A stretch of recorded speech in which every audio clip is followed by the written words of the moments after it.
everybody. Welcome to Xbox Ultimate Podcast. Yeah, we're live, and we are going to be having some fun tonight because Xbox dead. This yes, is just Ultimate now. We're just the Ultimate Podcast. Let's go. Microsoft Gaming Podcast, episode number 175. As everybody thought that all of a sudden Xbox was going to cease to exist, and all of a sudden yesterday they were going to become Microsoft Gaming. Remember that rumor that happened last week? I forgot about that one yesterday when we were talking about all the rumors that turned out not to be true. The bitch is dead. But yeah, we are live. Thanks everybody for tuning in to the show. We got a lot of things to cover. I kind of wanted to, because we had a lot of the talk about, the rumors and the whole situation that happened, plus what the news we actually got. Like, I kind of want to go through and actually just talk about what's actually announced now. Like, let's talk about the things that we actually learned about, because there was quite a bit of things that we learned about here, and some things maybe some people aren't going to like still, right? But overall, I think the community is kind of like settled down from what it was before, and it's kind of like somewhere in the middle now, where it's like, okay, they are changing things, right? But like now it's not as drastic as some people made it out to be, but there is still some changes there as well, for sure, and also some good things to look forward to. So we'll talk about all the stuff. I do kind of want to get the overall reactions from Jasper and Fuzz and stuff as well, because they weren't able to hop in with us yesterday during the co-stream, kind of about what they thought about it and versus what we all thought it could be. So but I do want to thank everybody again for being here in this chat, because you all rock, and thanks for being part of this channel. I see lots of awesome names here, and everybody who did decide to watch yesterday with us, I super appreciate each and every one of you guys for watching the Xbox Business Update Event 2024 with us here on Fun Speculation, and then also last night's PM and the PM, which was a blast, hanging out with Pong Soul.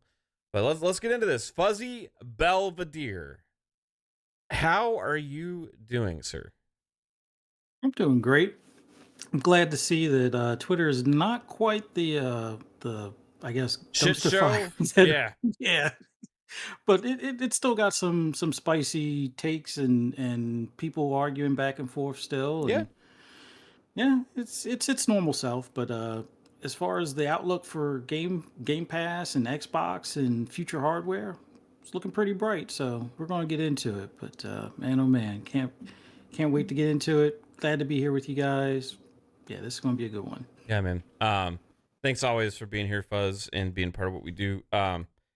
Bob, Game Pass Dad, thank you, sir, for being here everybody as well, man. What's up? Yeah, I'm back.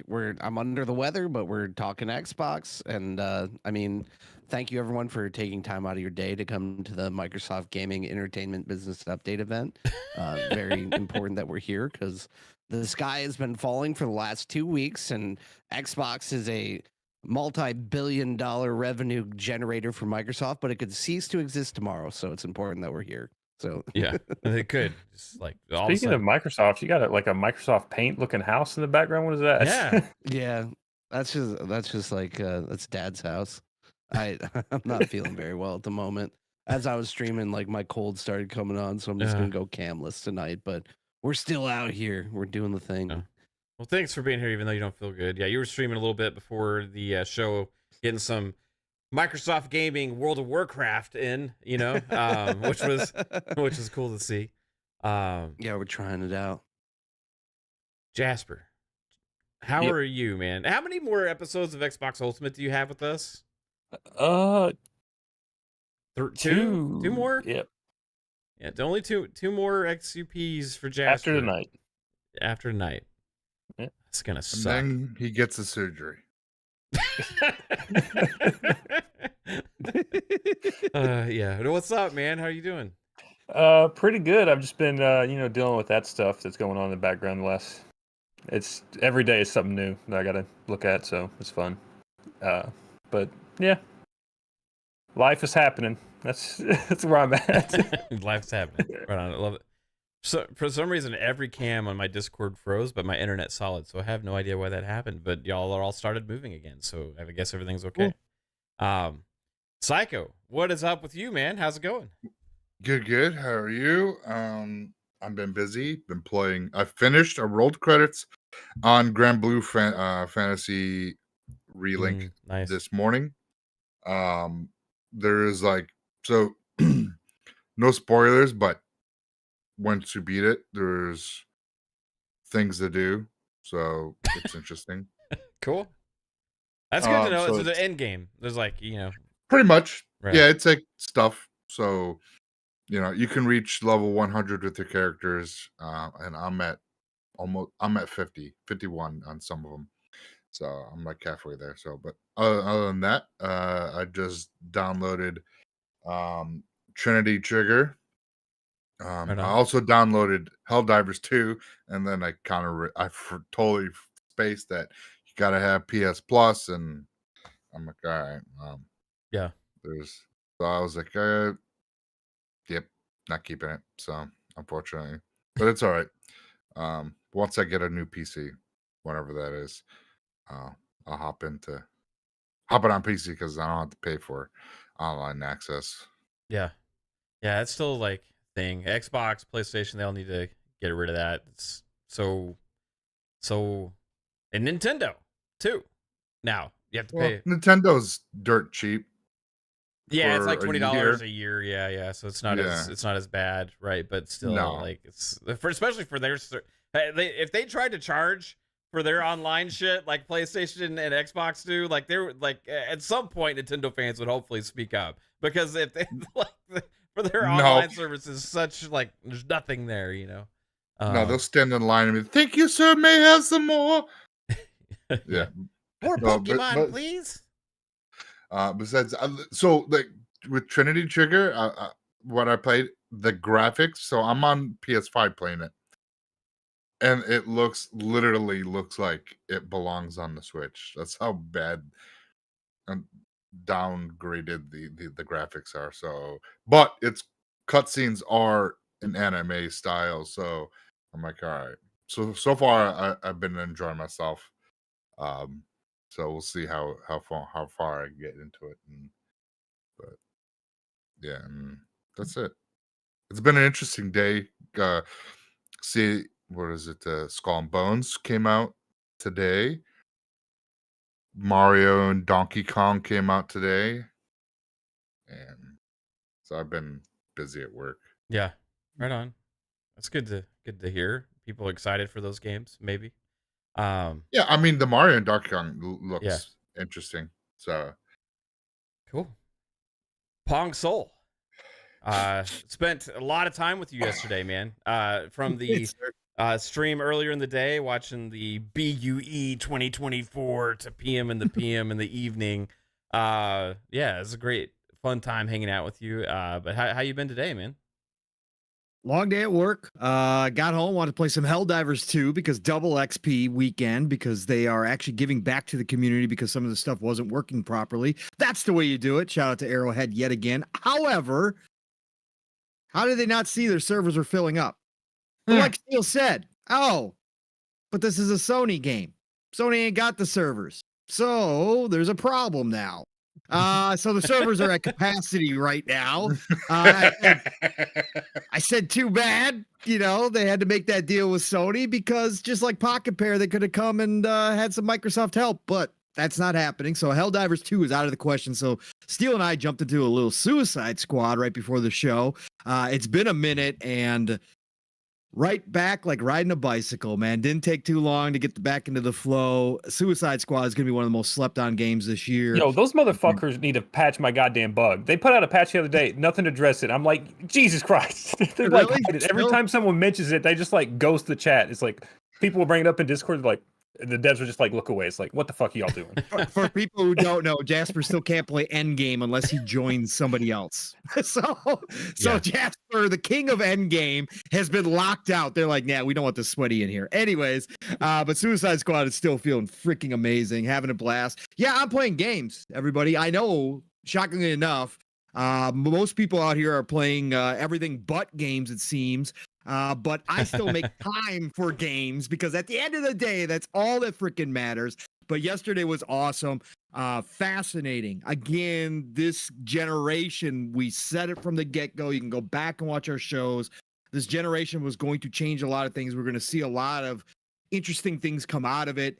And we've gotten all of that and then some at this point. And yesterday just added to it, having a quote unquote podcast from one of the big three to explain their future plans to the community because the community has had a nuclear meltdown all around them is something else, man. It really is something else to see. And yeah, now we got the infighting going on. So again, it just continues on. I knew that and was on coming. and No matter what happened yesterday, I knew that was gonna be a thing, right? I see a lot of people going after each other on Twitter, a lot of passive aggressive tweets as well, like people saying things that are clearly about somebody, but not saying who it is, you know. Emotional run over at this point. I think everybody's looking for somebody to blame. If you were one of the people freaking out over this, you are looking for somebody to blame. And maybe it should be the man in the mirror, but some people don't roll that way, and it's everybody else outside. But hey, that's cool. It gives us content. But we got a lot of cool stuff out of yesterday. Got a lot of really, really awesome news, even if it was covered in PR and corporate speak and no details. Some of the stuff they laid out, we're going to get into. It was fun. And I can't wait to hear, some of the brothers here who I didn't get to hear yesterday talk about it. Give their thoughts because it was very well done. Again, at the end of the day, for what they needed to do, they did it, and they did it with confidence. Let's get into it. Shout out to Yobi. Said, Punxsutaw, I believe in both of you gents in the FSN. Thank you for being a breath of fresh air. Thank you. Shout out to you, Yobi. Appreciate you and everybody else hanging out in the chat. Well, lots of awesome comments here the last few days, just in general, because maybe that we were more in the right area on this whole thing to begin with. I don't really know, but the whole conversation has been interesting to watch across the board. But again, Mav, I don't know if you heard, Mav. Hold on real quick. Yeah. Outside of Xbox, but this is Xbox Ultimate. We're going to stick on Xbox Ultimate, but man, we got some PlayStation influencers out here talking about stuff that we were talking about 3 years ago. Oh yeah, like people that love symbols a lot. Yeah. Very strange. All of a sudden, oh yeah, no, I've been saying this for a while, but it's a good idea that Sony starts flirting with PC. Yeah. What I've been saying all along. Where the fuck you been? I saw that, and Steele was like, "Am I in the alternate universe right now? Right? Am I in the multiverse?" Because we're seeing this from these people that have completely said how this was such a horrible thing for the industry, for gaming. Yep. It devalues the console space. It's bad for gamers. It's just horrible. It's not what gaming's all about. It's about the box and all this other kind of stuff. And now they're like, oh, you know what? I've been saying this all along. They should be putting all their games on PC.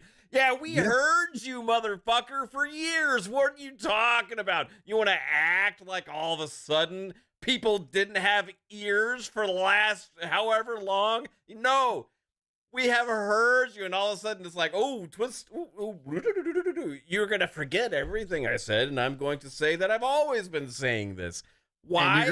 Other people were out here saying this as well. I'm the first to come along with this great idea. God. We was talking this shit for years, saying they're behind on this side of the ecosystem. They need to start doing this and start looking at this. And it's like, come on, man. It's like, holy shit. I think sometimes Xbox, we have the same problem. We're too soon. We're too soon with some of the stuff for the conversation to be had. People aren't ready for it yet. It's like now, but it took Hiroki to Toki to whisper in their ear, hey, this is a good idea. Oh, you know what? The president of PlayStation saying it, so I'm on fucking board now. Hey, everybody, whoop-de-doo, let's go. It's a game like Helldivers to start hitting magic numbers that they can brag about. It's all about yeah. Oh, yes, see, games like that should be there. Really? Really? Well, first of all, Sony had to start making those fucking games, you morons. But you guys were against that shit too, weren't you? Yep. Oh, crazy. It's funny. The flip floppers back in when they went from Xbox to PlayStation, all back when, are now being like, "Oh yeah, PC games on PC is great." It's like, hold on, you built your platform on how horrible that was. Xbox was doing it, and now here you are being like, "Yay, champion, champion, champion." It's like, get the fuck over yourselves. I was trying to figure out what the fuck you wrote there for a minute, Matt. I can't type. I'm just. I was like, too is that a excited name? today? You know, I just can't type, man. Shout out to Deadwolf. It said it's been in a coma for 2 years. Like, yeah, dude, I haven't seen you in forever, man. It's good to see you, Deadwolf. Appreciate you being here. We do have a $5 super chat from Chris Jones that touches on something not as fun, but shout out to Chris Jones and appreciate you, bro. It says, RIP to the creator and developer responsible for my favorite games and in general why I game. Rest in peace, Yoshitaka Moriyama. Yeah, I know that you were a big fan of him, Chris, and I saw that news the other day as well, and that was very sad to see. And he has a game coming right around the corner, you know? Yep. So hopefully... Finished it. Last project. Yeah. Finish the writing. Hopefully the legacy lives on there, right? And people get to really appreciate Ayuden Chronicles 100 Heroes soon and see what he was all about with that stuff. But that's a big loss for the industry and JRPG gamers and fans of gaming and all that kind of stuff. So and shout out to you and appreciate the support, Chris Jones, C-Unit. Everybody check out his articles on lordsofgaming.net. All right. C-Unit. Everybody. I see the chat asking, where's Aussie Mav? Where's Gangsta Mav? Where is Southern Mav? I don't know. He just comes out. It just happens. I don't know what version is going to happen at what point, but, you know, it just depends on the moment and the time. Let's get into... I want to get Fuzzy's impressions first because... like Fuzzy, you were pretty clear on things beforehand, like where you kind of stood, right? And like it may be a little different than a lot of us here on the panel and kind of where our feelings were, because you know about your ideas of what Xbox is doing and how it would potentially affect your buying decisions and stuff like that going forward. And so we finally got the news yesterday. For first off, comparatively to what everybody thought potentially was going to happen and like what happened, what was your first like impression reaction watching the show yesterday?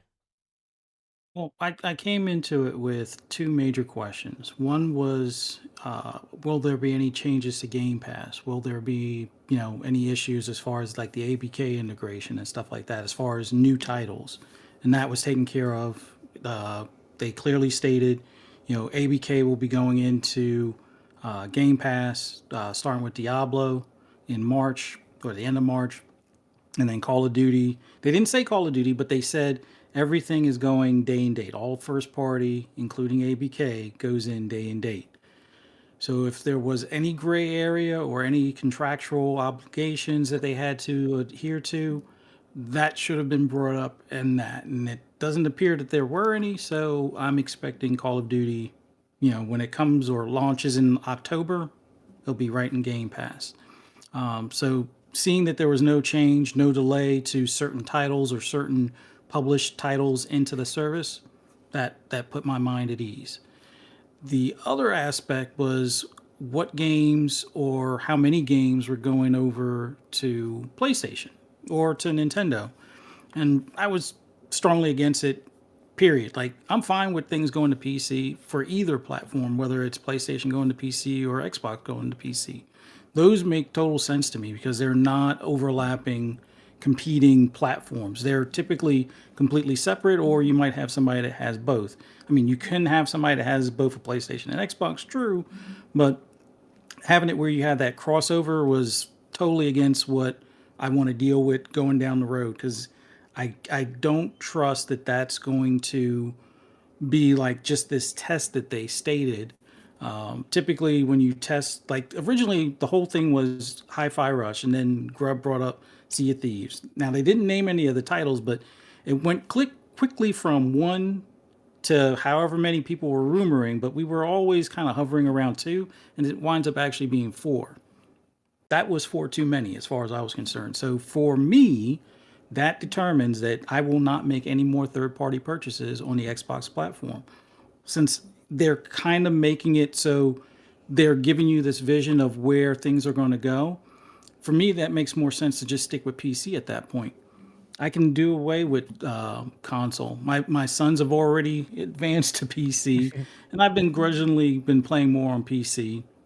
And there were certain titles that I played more on PC more recently, but the key thing was PC for me was always just for modded games, and now it's going to be for everything except for, well, even Game Pass. Like that's the clear thing I'm going to keep. I already have it until 2026, about March or so. Have enough reward points to cover it until 2027 at the moment. So I still have access to all the first party stuff. I still have my Series X, so I have access to all of the third party stuff that I have on that I've purchased there. But moving forward, all purchases will be at Steam at this point. It makes no sense for me to purchase anything else on console within Xbox.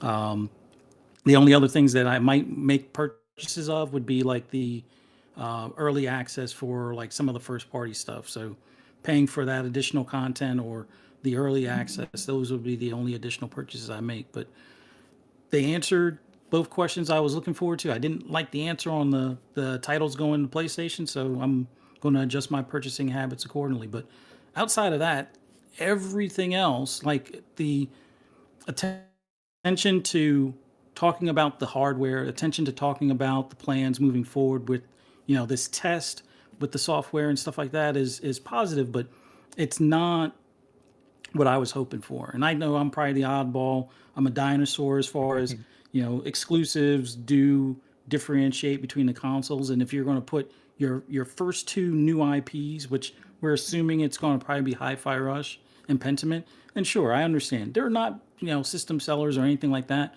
but they are new IPs. And the other rumor is Sea of Thieves, which was your only real new IP that you still can produce from the previous generation, and you're going to give those over. It's like that goes against my whole notion of how the console is supposed to work as far as for me.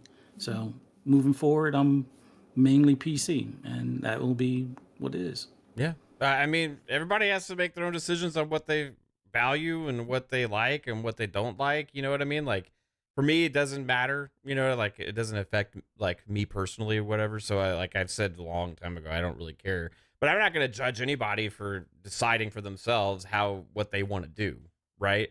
There has been some people that I think have made these kind of like rash decisions before based on rumors. Right. And like going as far as like to selling things and just abandoning like huge libraries because of rumors, but you have the facts now of what they said, right? So make your decision. Like I don't have any issue with Well, it that. still doesn't make sense to sell the console. Like if you're going to be solely a console player, then nothing really changes for you. But if you have the option between console and PC, I mean, at least for me, I would recommend moving forward with PC. But that's just my recommendation. But do you think that's what always I'm going to be doing? In a weird way though? That it's kind of like always been the case. Like if you wanted to like have the most security about your library going forward, like it seems like PC was always like kind of like the gold standard there, just because it's such an open platform. But you know what I mean? It's like it's just up to personal preference, right?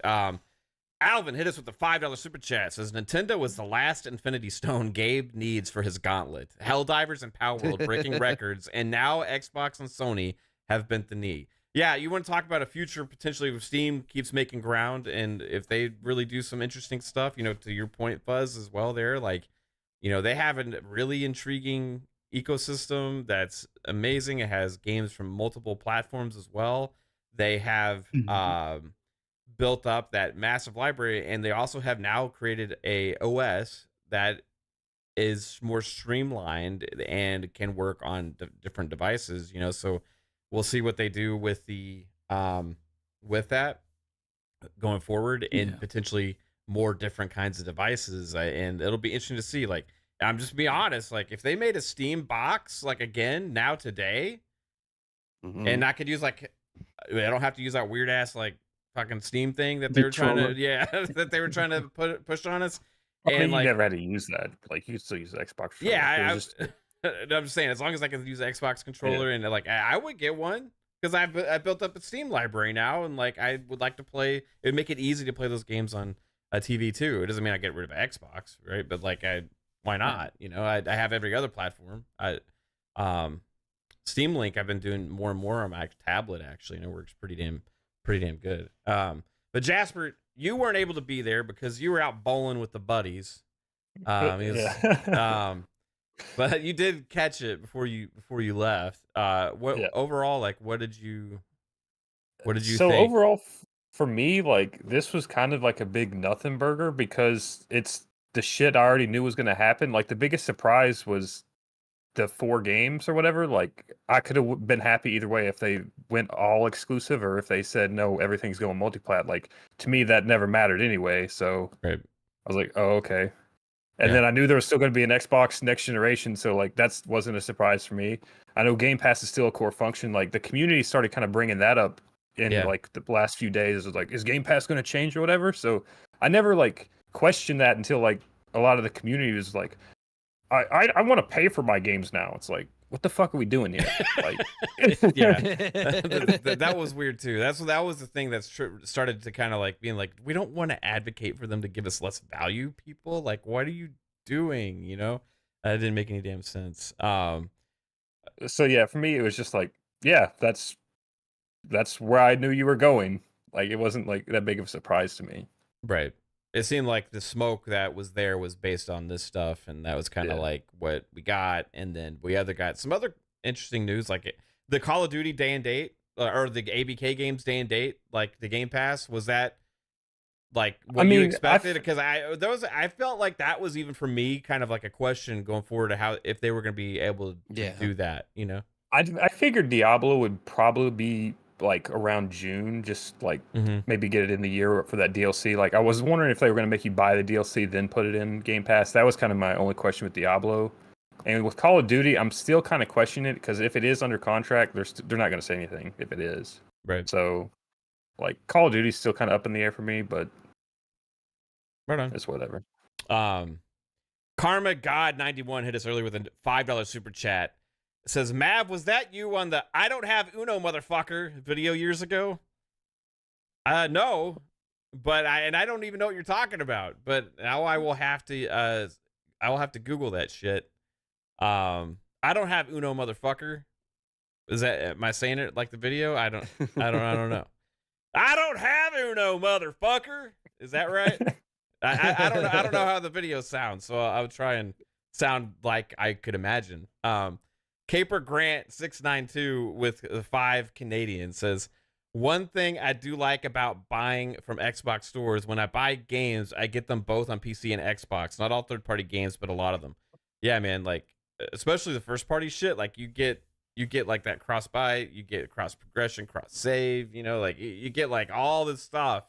And that's been my argument for like this Xbox ecosystem, like all along. And like especially in the first party stuff, and like with the cloud and everything as well. Like, and I think they're trying to do some interesting things there that we're going to learn about in the future. But like overall, I love what they've done and giving more value to the consumer overall. Because if you compare it to the other platform holders, like with what you get when you buy a game, consumer features wise, like that's Even 100%, Phil like, said no it the other question. day. Is like you get 2 entitlements for your purchase. You get it on PC Yeah. and Xbox. Yeah, it's like, Like, and, no other- and they made a point to call that shit fundamental to Mhm. what they are. You know what I mean? And like that's important to me as a consumer, right? Like I value that. Like they talked about compatibility, making sure the shit you buy now is going to work in the future and all that kind of stuff. Like we talked about that stuff so many times, man, and it's like that's important. That especially in the digital age now, all that shit's important. That's one of my favorite things. It seemed like they were afraid to say cross buy though, or it's just like they don't use that word because like they never said cross buy. They're like It's cross progression. entitlement. Yeah, then it's you're using like dual entitlement and shit. Karma God 91 with the $5. Appreciate you again. Says, yes, Matt, the video came out 10 plus years ago, and it was players screaming on COD. Search Uno COD. Okay, I'll search it up, man. Okay. Right on. Psycho, you weren't here yesterday either. Like I know, Bob, you were here. Pong, you were here during our co-stream, but during the actual co-stream, you weren't able to be there, right? Unless I'm wrong. Were you there? You could drop in the middle of it. I jumped in. Fuck. Like you were. My bad. I missed the pre-show, and I remember I was sitting there trying. I was like, "Where the fuck's the stream?" Yeah, I remember. So now. I've just had a Psychonauts moment. Yeah, I did. Right. My bad, dude. My bad. No, it's okay. Where's Uno, it's all right. motherfucker? But no, Psycho. I think Overall, like, what did you think? So, my overall impression with yesterday was first off, we don't know exactly what was on the table. So, is this what they went back on to the drawing board and sorry, these are the games we are going to announce now? Because there was a lot that was going around with other titles and then when they came out and said that Call of Duty not Call of Duty, sorry, Starfield and Indiana Jones are not going to be on PlayStation, and then later, I think, what did he say during that he cannot not say that they're ever going to be? That was from the Verge interview, I think, or whatever. Yeah. Okay. But like the issue I have with that, like, is when you're asking them a question, like, what is the answer like gonna be, and then tweeting and then quote tweeting that aspect. Oh, Phil Spencer won't rule out this and making that like a head. Yeah. And it's like, what do you expect them to say? You know what I mean? Like they're not. Yeah. They don't operate that way and saying, "Oh, we're never going to." You know what I mean? It's like no, yeah, because you can't say never with this ever changing industry. Where the landscape changes in the dime of the hat. I mean, if you look, not even a month ago, at the turn of a dime or at the drop of a hat. The dime of a hat. At the dime of a hat. I love the combination of the two phrases, man. It's a new thing altogether. At the dime of a hat. I just roll it all into one, and then you guys decipher after. So, anyways, play too many JRPGs with the translations on. Yes, it's all in Japanese, so he just changes his mind at the dime of a hat, dude. Or it could be at the turn of a dime. Exactly. Or so, anyways, a drop of the hat, or it could be a drop of the dime. More like a smoke of the dime, if you know what I'm saying, dude. Yeah. Or a turn of the hat. Yes. So, anyways, it was interesting. It was kind of good that they let the fan base know that, hey, right now we have these 4 games, because you can't say nothing. You can't say that nothing is going. No big titles can go over there, because down the road things can change. So, they're just trying to keep from people sitting there being like, oh, see, you said it would never happen, and it did. Kind of like what happened in 2016, where not every game is going to come to PC, even though it can. I mean, some games haven't came over to PC yet from Xbox, so it's like pulling straws. But anyways, it was good to. They did quiet the noise. They led with there is a future with Xbox, with they're saying that there's consoles, there's going to be a generational leap with the next generation console. That was very interesting to me, just because they saw how things came out, how things happened this year, or this generation so far, and there's a couple limitations because people are not utilizing all the tools to really get the most out of the box, but I think this time around, the next generation, I think they're really going in and say goodbye to $500 consoles. I will say this. These consoles, if they are going for the enthusiast build console, Yeah. goodbye $500 consoles. You're looking easily in the $700 range or more, depending on what they really put into these. So if they really want to put a PC per se as a console at home for their next hardware, that opens up a lot of doors, because now um with PC, if you get Steam, if they have some kind of deal, then you get games that go onto PC that could also be PlayStation games. So it's like, well, I just buy an Xbox and I play everything, and you're good with that. So, but you're gonna pay for that though, in the end. But I think with what they're saying that they're gonna, because they did say in the fall they're gonna announce some type of hardware this fall. So whatever that is, if it's the handheld or it's I think you it's know that Series The X digital. discless one, yeah. the Yeah. discless, because that I mean, next generation, this stuff is gonna go purely digital. Um, and if they do offer a disc drive, it'd be separate, but that's just for your older games. And that's pretty much what it is, because Yeah. everybody's going digital, and even GameStop is slowly we're not getting a lot of new games. If you don't pre-order, you're not getting those physical games. We're not getting extra copies. That's all I can say. I mean, like, it's insane. You don't pre-order, sometimes I don't even get the games in the store. And that's where the future kind of lies. So to see where this show kind of like, talking about hardware, talking about the future, only 4 smaller titles, older titles going to PlayStation, and possibly, or not even PlayStation and going to Switch, because they kind of just said to other platforms. So they didn't specify what games they were, where they're going. So, people still had an issue with that, but it is what it is. They're not ready. If it, like I think somebody was mentioning, if it's the Nintendo Direct, for Hi-Fi Rush or and Grounded, they're going to wait for that. So they don't want to spoil Nintendo's announcement. So, that's why we didn't get any games. But Yeah. at the end of the day, it was a good show. Showing it got the message across. And yeah, I don't know. Yeah. And there's just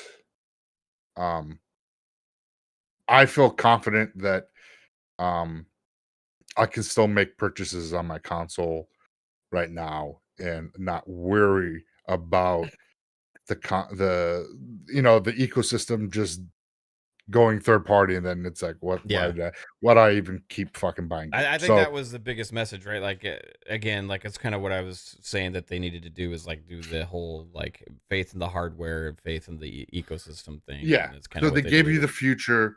They told you the pedigree games are staying on the console. They're not going anywhere because they know the ecosystem, they know the business, so they told you this is what's going to happen with it.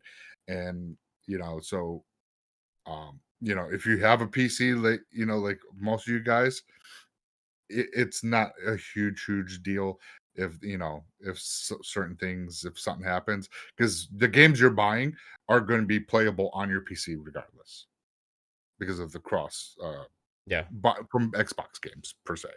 So that aspect, there's no skin off your teeth. Is that the right saying? Did I say it right? Skin off the dime.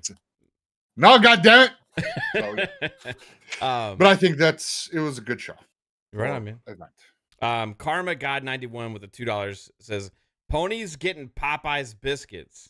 I've been seeing a lot about Popeye's biscuits today. Another king quote. It's another king quote. We got mustard hearts. We got Popeye's biscuits. We got not a king quote, by the way. A quote. Yeah. That's what I said, a quote. You said king code. Did I say coat? Yes. Yeah. I'm sorry. Hey, Code? No, I didn't. That's I gave Mavs the mushroom tea, and I said, did I? Our problems speaking continue from last night. I know. I was doing it bad last night. Jesus. Pass game dad. What about No, I'm just kidding. Game Pass dad overall yesterday we had the business update event 2024. You were hanging out with us, and what did you think about just like now that you've had a chance to marinate it, like on your overall reaction of like what the community was going through before then to what we actually learned, and like now that you're sitting on it, like how do you feel about what they said? I mean, I feel a lot of different ways about it, and like hearing how everyone goes about things is good. Like, I mean, I feel like I'm kind of in Jasper's camp a lot of like this was a nothing burger to a certain extent. Like, also, I was listening to like PM in the PM yesterday, or listening to it today. Like some of what Pong said about there's a reason why like these insiders said what they said as well, and we've trusted them in the past. But overall, like I'm kind of just wait until we actually have the official announcement to decide on what we're gonna do about it. And I'm kind of disappointed in how everything was reported as fact when no one really confirmed anything. And I don't really feel like the business has changed based on the audience interaction or the community feedback there. And I'm already like what Fuzzy said with how he's doing his gaming going forward is basically what I've been doing since I built a PC is I use Xbox to play my Game Pass games, and ultimately it is kind of a Netflix machine, which I know is different than what our community here how they do their gaming. Like a lot of people might only have the ability to play their games on Xbox, and I try and at least look through their lens of how they feel when these things happen. But I definitely don't think there's any reason to report on these things as they are fact until we know they're a fact. And I'm kind of disappointed in that aspect. And I do feel like I have the ability to not care as much because I do have Steam and I do have Game Pass, and I'm able to bounce back and forth already between my devices because I've built a PC, which is a large investment. But I've always been of the mind that like the PC is the true enthusiast experience for gaming, at least since I built one. Like before I built a PC, I didn't even understand. Pong is absolutely loving the world of being a PC gamer these days. I told him he was gonna start playing games on it though. But it's like, I don't know. When it Overall, works, I'm Bob, just when it works, it's great. Yeah. when it works. But it's great when it works. You like think of all the frames you have. That was my favorite thing Jasper said to you. It's like, yeah, it looks like crap, but you got those frames, baby. But the thing is, it's like when you're sitting there like playing it from 2 feet away, it doesn't matter. But overall, the community feed, like the community outrage, I think, was just a little bit overblown. But ultimately, I'm not disappointed in the community as much as I am in like how the people that dictate the narrative like reported on this or shared this information and how people stirred it up, because more or less we got exactly what we thought we were going to get out of this. Like basically it's to be expected, which I can agree with Fuzzy though also, that Sea of Thieves is maybe an IP that Xbox shouldn't give away. Like if they're going to continue to expand upon it, like it's understandable that it's a games as a service, but it is pretty core to the business, even if it's older. And I think that's the reason why that one doesn't hit as hard for me. I mean, Like honestly, though, that basically, game really only does well when Summit plays it. Let's be honest. yeah, like it's not like honestly, Sea of Thieves like didn't necessarily live up to its expectation, and that's the reason why they're probably going to give it to other platforms, is because it can reach a broader audience and possibly find more of a life there. But as far as like Grounded or Pentiment or Hi-Fi Rush are concerned, like I feel like that all falls within the fact that what Microsoft told us when they bought Bethesda and when they bought Activision, that they're going to let those businesses dictate what they want to do to a certain extent. And if it's not something that's going to be moving platforms or moving consoles, which it is becoming very obvious, and the reason why some of this argument was so believable is because of the fact that Microsoft isn't necessarily concerned as much about selling just the console experience. Like essentially it makes sense that they would let those games go to other platforms and let those publishers be publishers and push those games to the platforms that they might have gone to if Microsoft didn't own them, like didn't buy them outright. So I don't feel like this is a big shakeup to me, and I feel like excited that we have like Activision games starting to come to Xbox. Like I told you guys when Diablo came out, I'm waiting for it to come to Game Pass, and next month I'll finally get to play it. Like I didn't have to spend any money on it, thank God. Which I will. I'll buy it on Steam if I have to. I just bought Helldivers also because my friends wanted to play, and you guys have been playing, so I just bought Helldivers. But yeah, like the fact that we have the Activision games coming, I could see that maybe. I'm still iffy on Call of Duty though. I don't know whether or not this year's Call of Duty is going to be in Game Pass right away. Until they tell us. I'm like, because still, like, I don't know any insider information, and everything I do is educated guessing. And I wish other people who are just educated guessing based on knowledge or information they're hearing or rumblings would just be honest about that fact. But I mean, it would make sense that maybe Call of Duty is not ready for Game Pass this year, but after contracts are up, maybe the following year, 2025, we'll start to see Call of Duty day and date in Game Pass. I don't think it's unacceptable if it doesn't come into Game Pass right away this year. But give it 6 months, and when we get that news, if it's not coming to Game Pass right away, wait for that news cycle because it's going to happen. Someone's going to be completely upset or say that Microsoft is giving up on Game Pass or Game Pass is unsustainable. Like they literally just told us also that there's 34 million Game Pass subscribers. So last time I checked, I might be skewing the numbers, but pre-Starfield, I'm pretty sure those numbers were somewhere around 25 million or beginning of last year. I don't know if you guys might know we'll from like the last official update about that too, because like that was interesting. But I want to save that for a little bit later because I was kind of surprised. Yeah, I was kind of a little surprised. Afterwards, there was more checking on that kind of stuff. So right. There's a lot of info. Yeah. I'm just running away with it. But yeah, I don't feel like it's any different than anything we've already been told about. Yeah. Right on, man. Good thoughts overall. Like I agree with you on like most everything there. It's like for me, I didn't really ever care about games going anywhere to begin with. I've said that numerous times. Like I don't think it's the best idea for them business wise, just because I think they've given up on the potential of things a little bit too soon with what they can do in the console space, right? Not saying they're giving up on consoles, right? Because I've been clear that they're not doing that. And when people were afraid they were going to do that, I'm like, no, guys, this doesn't make any damn sense, right? But I think they've given up a little bit on the gaining market share aspect there. I think they're just changing their idea of how they want to get people. Because, like, if you launch if you put Sea of Thieves on PlayStation, like, and it does get like a big resurgence, when the next Sea of Thieves comes out, you put that a year exclusive on your platform, you're going to get a bunch of eyes looking at your platform. Now, sure, some people are going to be able to wait it out, but a lot of people are also going to have FOMO and be like, well, I want to play that game. And if they play it on Xbox or PC or a phone or Samsung TV, wherever the fuck it is, it's still okay with Xbox. Because they're getting people within that ecosystem. All I've cared about all along, right? I want an Xbox console because that's what I prefer to play on the most, right?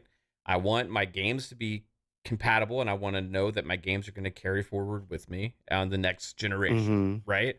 And I want the console experience to be a great experience going forward for Xbox for at least until consoles in general and gaming are irrelevant because technology has gotten to that point, right? And I want Game Pass to remain in the same format that it is and keep adding value to it. And the things I love about Xbox, I wanted that to stay the same and just like keep going with what the vision was. And like, as long as that's what we had heard, I was going to be happy no matter whoever else gets to play whatever. Right. But do I think business wise, it makes sense? Like, I think that's where the discussions go a little differently at times. And it's like, you could have them. You can make cases for and against, and all those. They said this is a test case. Those 4 games, like, so they're obviously going to look at these whenever they launch them as like, are they getting any growth? Because at the end of the day, they kept saying we want to grow the Xbox brand. Like they said, grow like 35 times during the show. Like, this is their way of viewing, if they're growing or not. And Pong Soul. blast hanging out with you yesterday, man. Absolutely. PM and the PM last night. Had a fun time. Yeah. Community chaos galores continuing today. You had a chance to marinate now, right? Let things sit. Kind of see some of the stuff going on today as well. Where are you at now with like the overall like sentiment for the business update thing and also the community? Like, because I know you probably got some interesting things to say there. Listen, nothing's changed as far as the business update event goes. I said my piece yesterday. Again, they've cracked the door. They're not stopping at 4, in my opinion. The people that want to say everything is fine and they've solidified it's just 4 games and everything's great and everybody else was wrong and that's it. We're going to be back in this spot a year from now, 2 years from now, 3 years from now. Like they Every are year they're going gonna to add. move this direction. We talked about this. Everybody is going to move in this direction eventually. Okay. But we like we've said, the evolution of Xbox is happening faster because of the ABK deal. Okay. They have accelerated what their plans were, what their vision is. It is everything that they say it is. It is for the health of Xbox. It is for the growth of the entire platform, which is now bigger than just a console. And they made that clear again yesterday. Everything they've been saying up to this point, you can spin it, you can twist it, you can cut it up into a billion pieces. It all comes out the same in the end with the equation.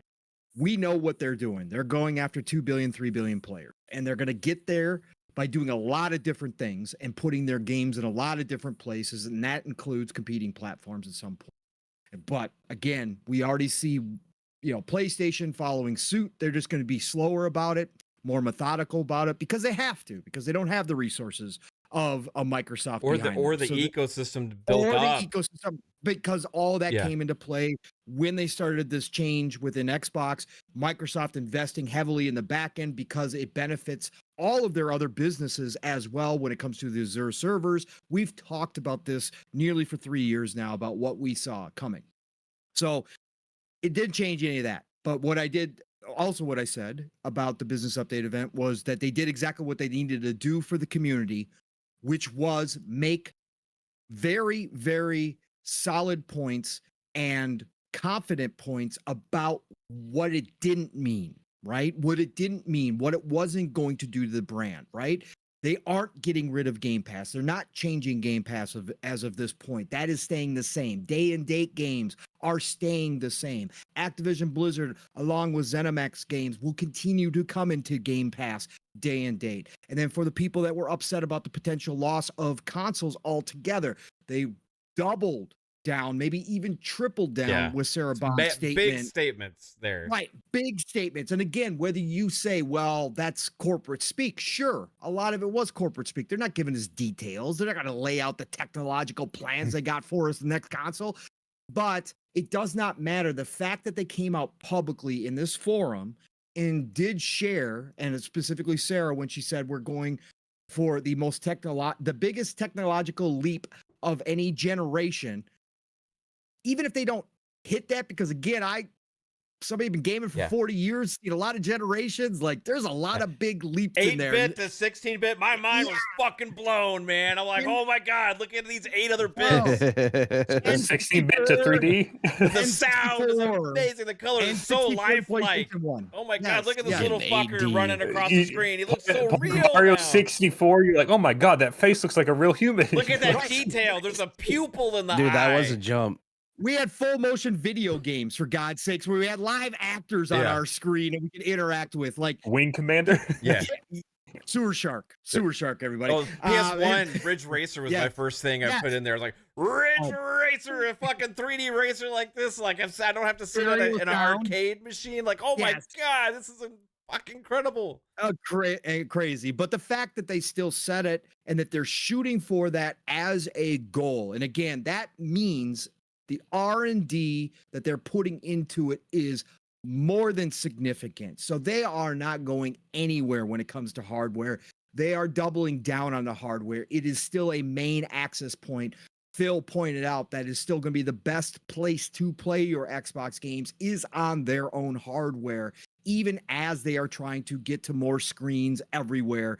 It does not matter. They still feel that is a core place, right? That is a core access point for everybody. They are going to continue. So everything that they said, stressing about the advantages, because people were questioning, well, if they do this, why would I buy an Xbox? Well, they laid it out to you yet again, all the advantages that Xbox have that go along with Game Pass itself, but all the advantages that they have with the cross save, the cross progression, the stuff that Phil pointedly said isn't elsewhere, and it should be, right? He again, they that did was a great dig, job.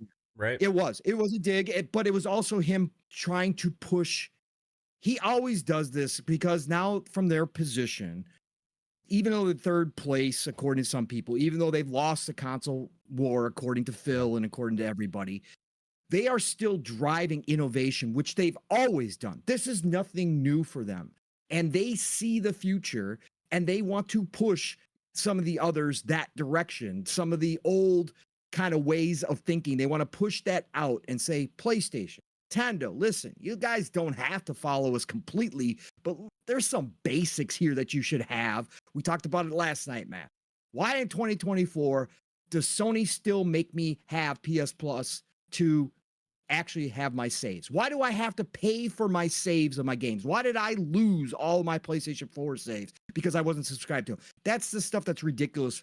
Phil believes it's ridiculous, and he will take his digs when necessary. But the entire layout, how they did it, and again, hats off. I will continue to do this because not enough people praise her name, but Tina Amini, she's a wizard.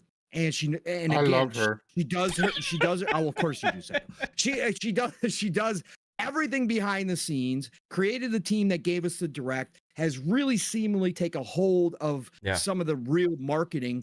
Did you hear what she's like saying that she's got to start working on the summer show? Yeah. Like that's like she's the one doing that She's too. the one doing that. And then she gets on a stage and does this great interview. And again, yes, of course, was it scripted? Was it edited? Of course it was. It wasn't live. But the fact is, the way she presented, the way she asked the questions was very well done. They laid out their future. They see the future. Phil said it multiple times. He wants it, he wants to make Xbox strong enough for the next 20 years plus going forward. Xbox, the brand, a lot of people are like, oh, they're going to change their name to Microsoft Gaming. Maybe that does happen in the future. But right now, along with growth, as Jasper pointed out, they said about 35 times. They said Xbox itself about 1,000 times during the entire. They made it clear that that is not changing, that the brand is still important to them. It might be evolving. It might be taking on new forms. But at the end of the day, they still consider that something big enough that they are going to maintain the brand and continue to push the brand, even if it isn't the way that we think of it. And us old heads, like Fuzzy was pointing out, right? I'll say it again for anybody who hasn't heard me. If I was Phil, totally different conversation. Nobody's getting any exclusive.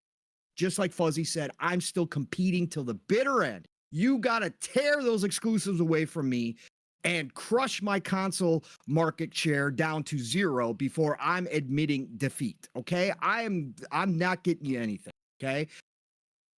And we still think of a lot of things in that way. So for some of us, exclusives, and I still believe, like Fuzzy said, and I've said this multiple times, that exclusives are important to defining your brand, and they're not going away from that yet completely. But even to see the 4, I'm going, well, even if it makes business sense wise, I still wouldn't do it. Sorry. I would tell Satya to suck it up and, pitch me out a couple more pennies on our way, because I do think that we need to continue to have those exclusives, even the small ones. But I think that they laid it out. They explained it perfectly. They came out with confidence. There was nothing in there where they wavered. They gave us the little extra sugar piece of candy that I said they could do during this type of show by announcing and proving that ABK titles were coming to Game Pass by giving us Diablo 4, one of the big ones that a lot of people were questioning at this point whether or not they could do it. They proved it, and they said, March, you're getting Diablo 4. All around, awesome showing. They did what they needed to do, and I don't have any complaints about it. As far as the community goes, this community is paper thin. I don't know how, again, I love you all, and I love everybody that comes to our shows. You know that. I shout you guys out when I'm in the lead chair. I make it clear how much I appreciate all you passionate gamers out here, and passion for this hobby comes in different forms. But as far as the nonsense and the drama and that kind of shit, it really does show how paper thin this community is. And it shows why something like the past 2 to 3 weeks can happen. And obviously it's not everybody. I never do that. I'll never lump everybody. But there are enough people in this community who foster a lot of different behaviors and a lot of different energy that I don't agree with. But we see the continuation now today. This should be all done. If you think you came out of this and you knew it and this was going to be a nothing burger, great. Take your victory lap. You said everybody hold your horses. Don't do anything until that's fine. Take your victory lap.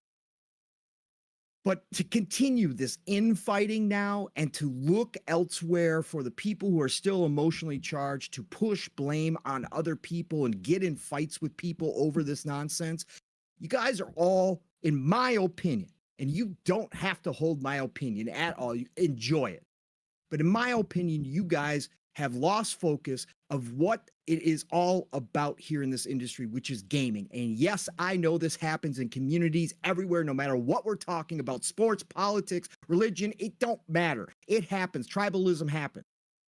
But really, you lost focus. Gaming is continuing forward. It's changing. It always has. This industry has been through ups to near deaths multiple times for the entire industry as a whole, not just a single company. We've seen single companies come and go throughout all the decades. We've seen leaps and bounds and changes in how we play games and how games are made and what they look like and what we experience. And yet through it all, what's remained the same is the fun factor. And that's what brought us all here in the first place. So that's my little rant about the community. Remember what that it's about. It's not about your stupid YouTube videos, right? It's not Amen. It's not about how many followers you fucking have or how many somebody else doesn't fucking have. It doesn't matter about that shit. And again, this toe-to-toe ego bullshit, staring each other down across a fucking screen over who plays what or who's got the better gamer score or who's playing what games and you're not a supporter. Fuck off, all of you. Again, that's not what any of this shit was built on in the first place. And again, that could all disappear one day too, and it still will go back to the basics about gaming. Are you enjoying yourself? At the end of the day, a video game, even with the multiplayer games, are you having fun? If you are having fun, you are winning, and the companies did their job. Even if it charged you money for it, it's a business, they did their job. They gave you an enjoyment and an entertainment form, a hobby that you are proud to do. That's where it's at right now. This bullshit, whatever. Guys, keep doing what you want to do, but I love you all. And I hope that we can get past this, and I hope that everybody understands that everybody's going to follow suit. So again, we're going to probably have these conversations for a long time to come. Yeah, it's interesting, man. I feel like 2024, as amazing as it's been for the games that have come out, has been so fucking dramatic in a lot of ways, right? I'll admit I add to the drama at times because I was last night after that business update event. Oh, I was fucking excited to lay it all out there about all the misinformation that was put out there, all the building upon thing and then building on it and building on it and building on it. Game Pass is going away. Xbox is bankrupt. It's going to be Microsoft Gaming now instead of Xbox and all this shit. And I'm like, and everybody's like, well, I'm a sheep, so I'm going to fucking sell my Xbox now because I can't think for myself. And it's like, oh, all these people I've trusted for so long are telling me that it's here. Hell has frozen over and the Xbox is taking my shit away. And they're doing it because Tim Dog told me so. And I'm like, Oh, shots fired. I'm like, wow, what is going on? And I'm sitting here like, what the fuck happened to this community that I absolutely fucking love? And it started with just one game, and then another game, and then another game, then another game. Well, guess what? 90% of the games that you guys put out there, the ones that drew all the attention, was absolute horseshit. It was absolute horseshit. It did not exist, and whether there was smoke in the background that caused some of that, guess what? Because of all this, we will never fucking know. We never, as a community, had the chance to rage against the machine of Microsoft if they did something we didn't like, because guess what? They did what they did now, and even if it was fueled by the feedback, and as you say numerous times, Bob, fervor of the community, that we'll never know the answer now. So ultimately, we got what we got. I think a lot of the stuff was bullshit, engagement farming on top of engagement farming, clickbait stuff. Yep. There was some stuff that was real, some stuff that was true out there as well. And I mean, obviously they got the Hi-Fi Rush thing probably right, Pentiment, Sea of Thieves, Grounded, and those kind of things, right? But like, besides that, like all the other names, the emotion driving names, really, like, that really set things off, the Starfields, the Gears of War, and all these other things, right? Like that was ultimately turned out to be, right now, nothing. Will we have a conversation about some of these games in the future? It's absolutely possible, right? But who the hell knows? I don't know. I'm not gonna every see time a game comes out, this shit's gonna get brought back up. It the will, second they announce 100%. Hi-Fi Rush for PlayStation Switch, this is just gonna repeat every fucking time. the like headlines about like, oh, they won't rule this game out, they won't rule this game out, like, and I was like, okay, like what are we doing here? You know what I mean? Like, really, you're gonna go and ask them at every fucking game, or you're gonna rule it out and I put in a multi-plat and just see what happens in the future? Every game that's gonna get announced now, they're going to go and ask Phil Spencer, send an email, is this game coming to PlayStation? And they're going to have to be like, well, you know, no plans currently. like, and the people are, oh, there's a chance. Or they'll say, will you rule out ever bringing this to PlayStation? No, we're not going to rule anything. Oh, you mean there's a chance? That's going to happen now, right? That's going to happen now. Are people asking Nintendo those questions? Are people asking PlayStation those questions? No, maybe people because are always asking Xbox that question, though. Ever since Tomb Raider, even though that wasn't first party, they've been asking that question on everything from that point forward. I mean, we saw it with just at the end of last year with Blade, and this year with Indiana Jones. Like, it's everything. Every time it's like, well, this one could because it's a Marvel deal. So now that it's Marvel, they got to put it in third party. I just like, and there's a lot of people like, you know, I think that I can't get behind the idea, like, and just for just me, right? I can't get behind this idea that they were like, you know, hey, Todd, Bethesda Game Studios, you guys, we're gonna put Starfield on PS5. You guys go ahead and do it. Start working on it. Let's go. Right? It's gonna happen this year, soon after the Shattered Space DLC. We're gonna end up go ahead and drop it on PS5. Todd's like, yeah. More gamers playing Starfield. Let's go, team. Let's start making this game.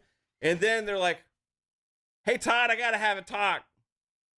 Tim Dog had a 7.5 hour space. So we got to pull this back here, you know, because, you know, the people are a little upset. Todd, put it on the back burner. I'm sorry, bro. And then, you know, maybe we'll revisit it in the future. Maybe. Yeah, we saw in the court documents. They didn't know that Phil had said that all ZeniMax was going to go exclusive. We saw the Pete Hines email where he was pissed off. But we saw, so we saw Pete Hines. Yes, we said we did. Right? I'm just saying. Like I'm saying that not out of the realm of possibility, sir. I think Mav's comedic analogy was so poignant there, though, is that, like, literally it doesn't, like, when it comes to making money, there's not anything we could say that is going to stop Microsoft from trying to make more money. Like, that's the main thing. But we did with the gold. They would have made more money had they done it. So again, that's not. But that was an announcement. Okay, so happened, I right? oversimplified it. I oversimplified it. All I'm going to say, Bob, again, none of us will ever know, and I could be completely wrong. You guys could be. I don't care. At the end of the day, I'm just saying nothing's out of the realm of possibility as long as Phil still has a voice in the boardroom and still has Satya's ear. It is possible that the community through him does in fact, and can influence certain things. I am the first to say, and I said it when all this shit was going down, that businesses don't give a shit about your feelings. The only thing Right. I did say is I think there are actual people in Xbox. I'm not saying these people are our friends, but what I'm saying Yeah. is they do honestly care about what the community is feeling, because this was one of his core philosophies in rebuilding Xbox, was getting Mhm. back into the community and rebuilding a community that was in shambles after the Xbox One, right? That he 100%. wanted to do that. So I think that just for him personally, he does mean it when he says, we're listening, even though people, go, oh God, here we go again, Yeah. Phil. I And- believe that he personally is, and I do believe he brings that to the meetings and that energy to the meetings, and probably does show them, look what's going on, and could that have some influence? Yes.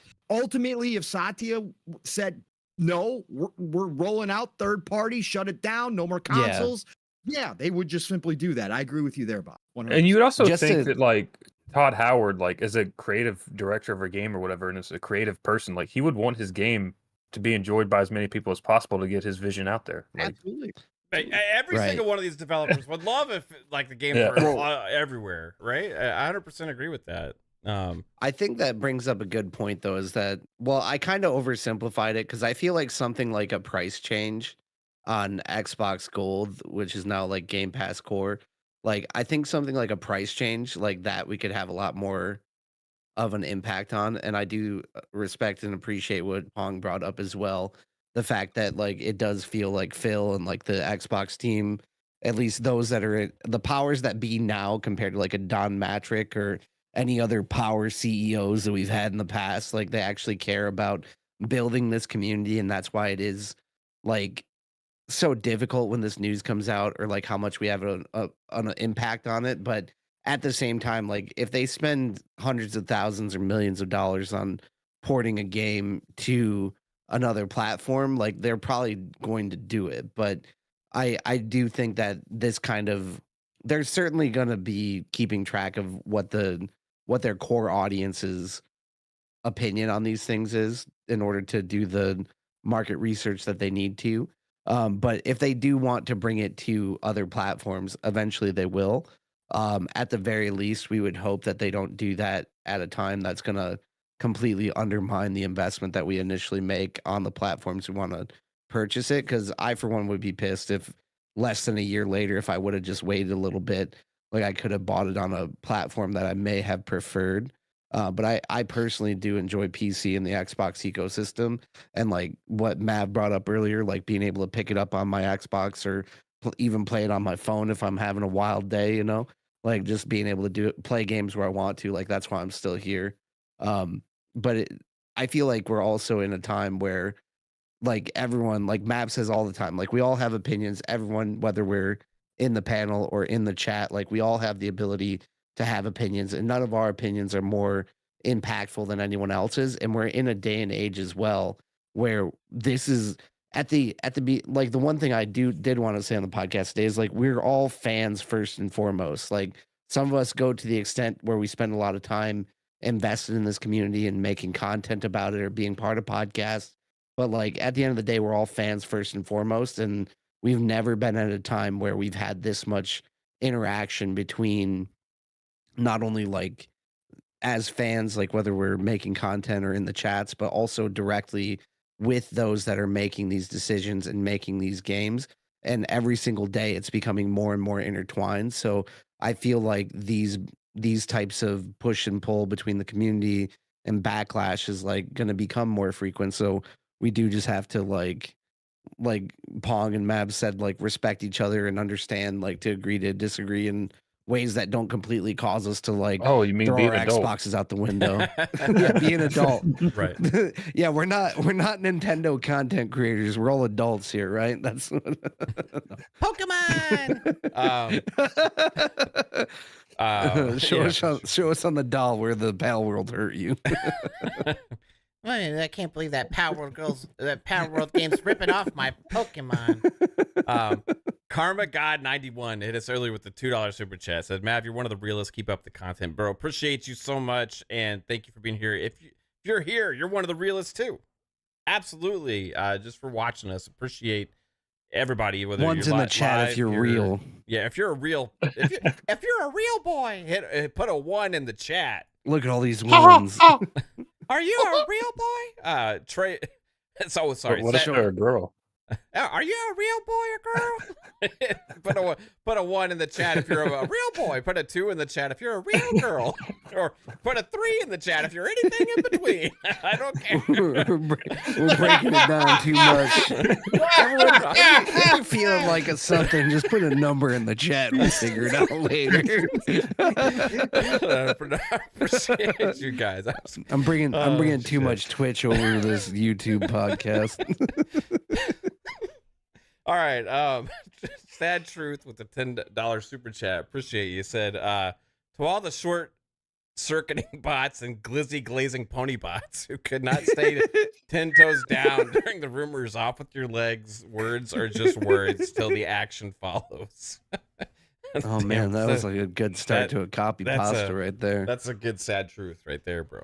Trey Bone 408, member for 3 months. Appreciate you for being a speculator. Says, I never listen to these leaky McLeaks insiders. Now, I like leaks and insider stuff. I like rumors and fun ones or fun speculation. We talk about all this shit all the time, but a lot of these weren't fun. Like they weren't very fun. Watching the community burn itself down from within is like, that's not so much fun, right? Especially when a lot of it was just wrong at the end of the day. But like, eventually could when be they're right. enjoying 3 years when they're from enjoying now, getting those clicks. 3 years from now, Halo's gonna go. Reforge Gaming and finally get Starfield on the PS5. Like, I told you so. It'd be great. But who knows? It may never happen. It may happen. We'll find out one day. But today is not the day, and this is not the time right now. And it's just... It'll be sometime after Grand Theft Auto 7. Mm-hmm, yeah. Mm-hmm. When they do like the God. 10th anniversary update for Starfield. It's like... I don't even want to. I don't think I'm even going to survive to see Grand Theft Auto 7. To be completely honest with you, boys. Alvin with the $5 super chat says, after that Sony CEO statement, PlayStation should get asked about day one PC for Wolverine, Death Stranding 2, and any new announcement going forward. Wolverine's already out on PC. That's true. It is out on PC right now. Play it. We get it early. Wolverine early access. 3 years early access. It also might be a felony. Yeah. PlayStation put its DMCA. PlayStation put its first game ever in game preview. Early access. Wolverine. Walk amongst the gray buildings with Wolverine. Oh man. Wow. Yeah. So you're right. Maybe they should get asked about all that. I mean, that was always a question for Xbox, but then until Xbox made it clear every game is going to be on PC. But they also made it clear at this event every game that they make is going to be on the Xbox platform, right? I didn't know what they mean by that exactly, because what is the Xbox platform? Because they make that a big gray area, right? Because like Aura launches obviously on PC first. They've had other games launch on PC first, but like I think they have a commitment to bring every game that they're making across all devices. But they're also okay. What about your mobile games, right? Because you got your mobile side too now. Like, are you gonna put Candy Crush on my Xbox? I'm not gonna lie, I'll fucking play that shit. I will. It's like the little shitty games like that I love all the time. Like I played the hell out of Hexic, right? Remember that came with your 360? I was playing the shit out of Hexic. I wouldn't mind Candy Crush on my Xbox, and I hope they do a lot of that, like some of like the Mighty Doom or like what are these other games that they do from some of these games. I wouldn't mind those being on console. So I think if they really want to stand behind that, they got to stand behind it with those statements and put every fucking game they make on console. Why not? Right?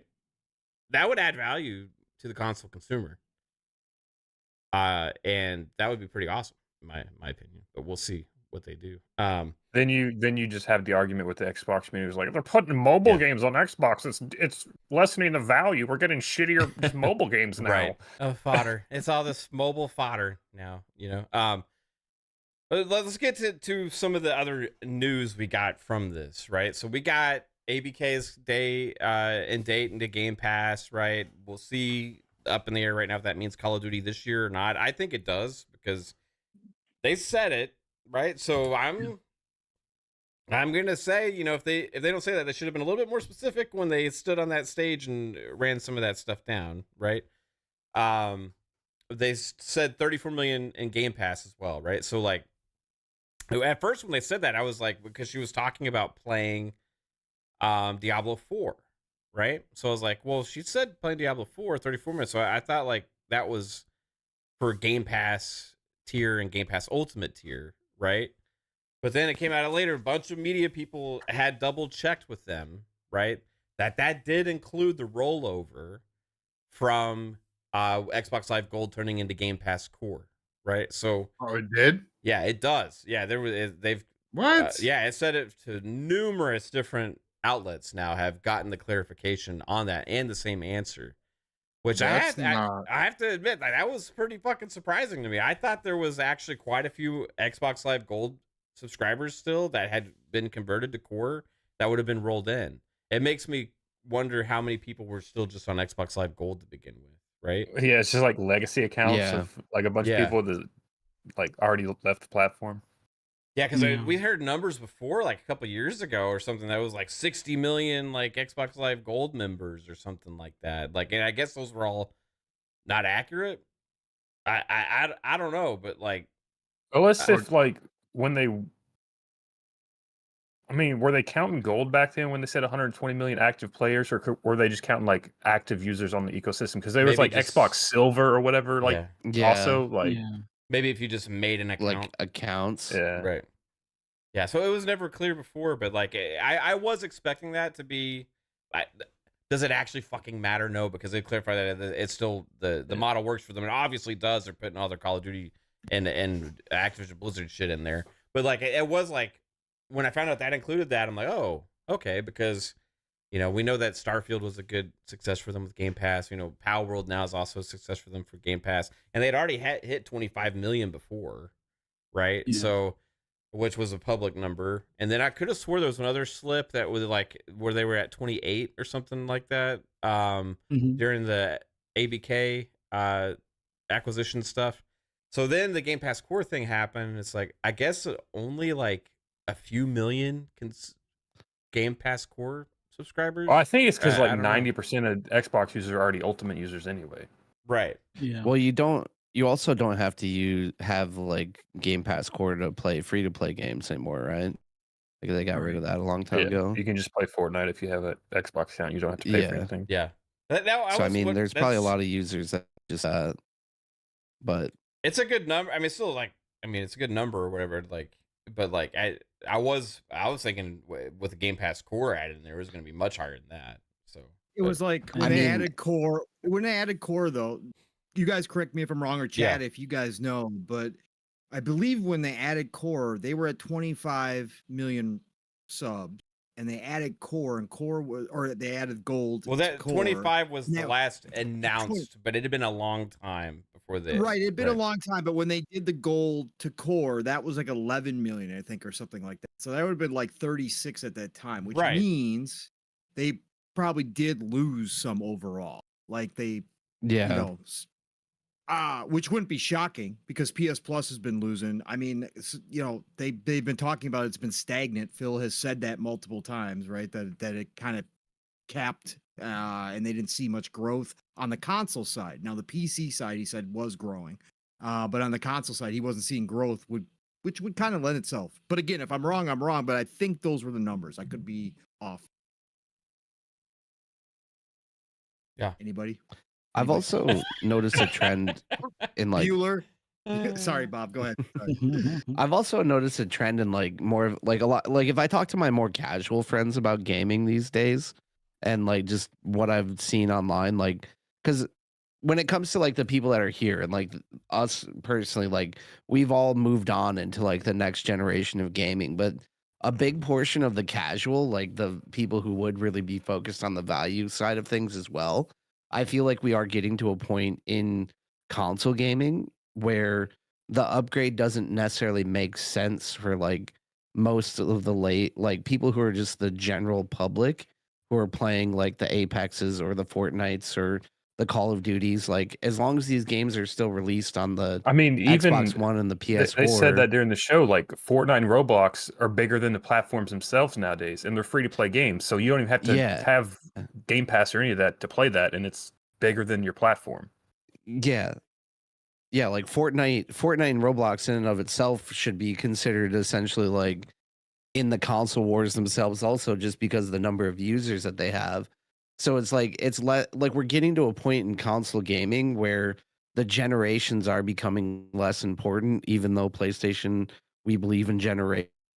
Like they're getting to that point where I feel like overall it's moving towards more of like a cell phone upgrade or like the PC ecosystem, which I don't see personally as a bad thing.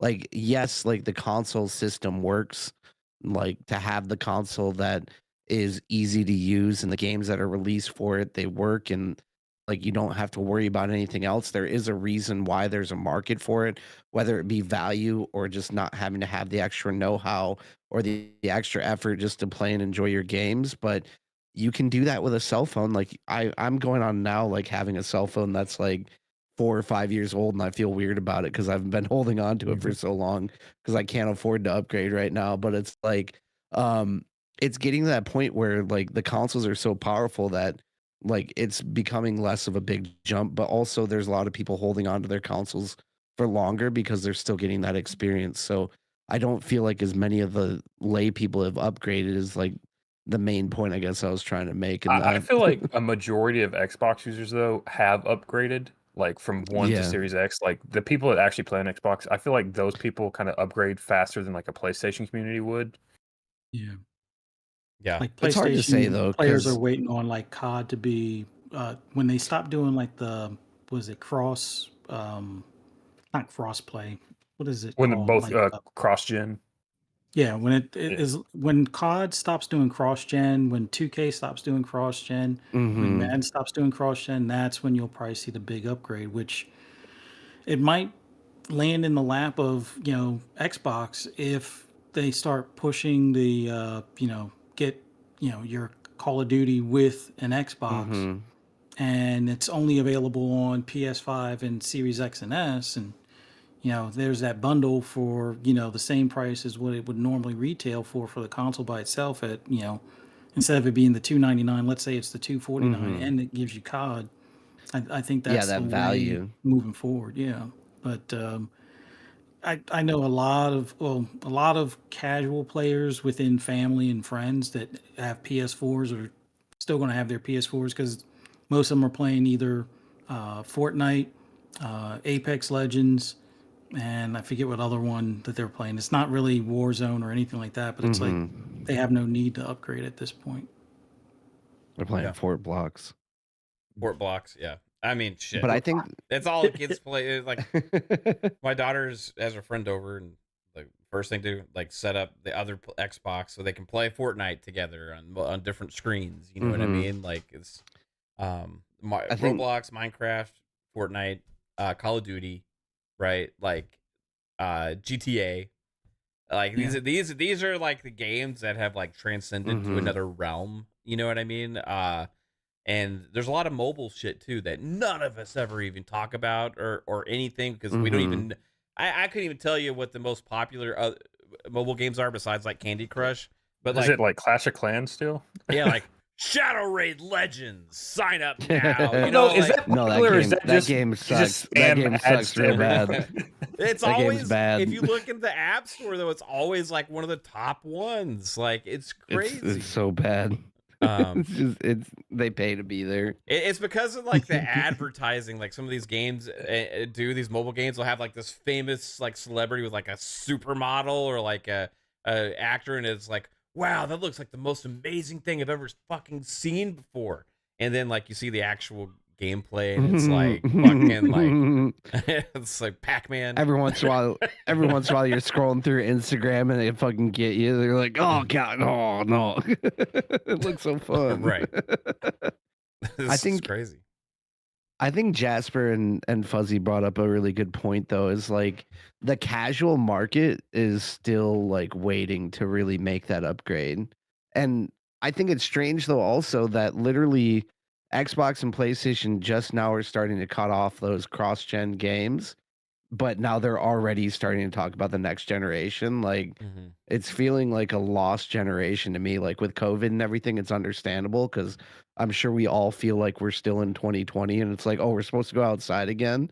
Like Yeah. some people aren't even like, some people are still afraid to leave their house. So it's like, and we don't have to get into any of that, but it's like, it's almost just like this generation is stagnated and everyone's just ready to move on to the next thing, or whether it be for money reasons or whether it actually makes sense. But as me personally, it's like I'm just, as a hardcore gamer, it's like I'm glad I have a PC, but like all the casual gamers are just like I'm fine with what I have until I have to upgrade. Yeah. So like that is going to be a big shift for sure.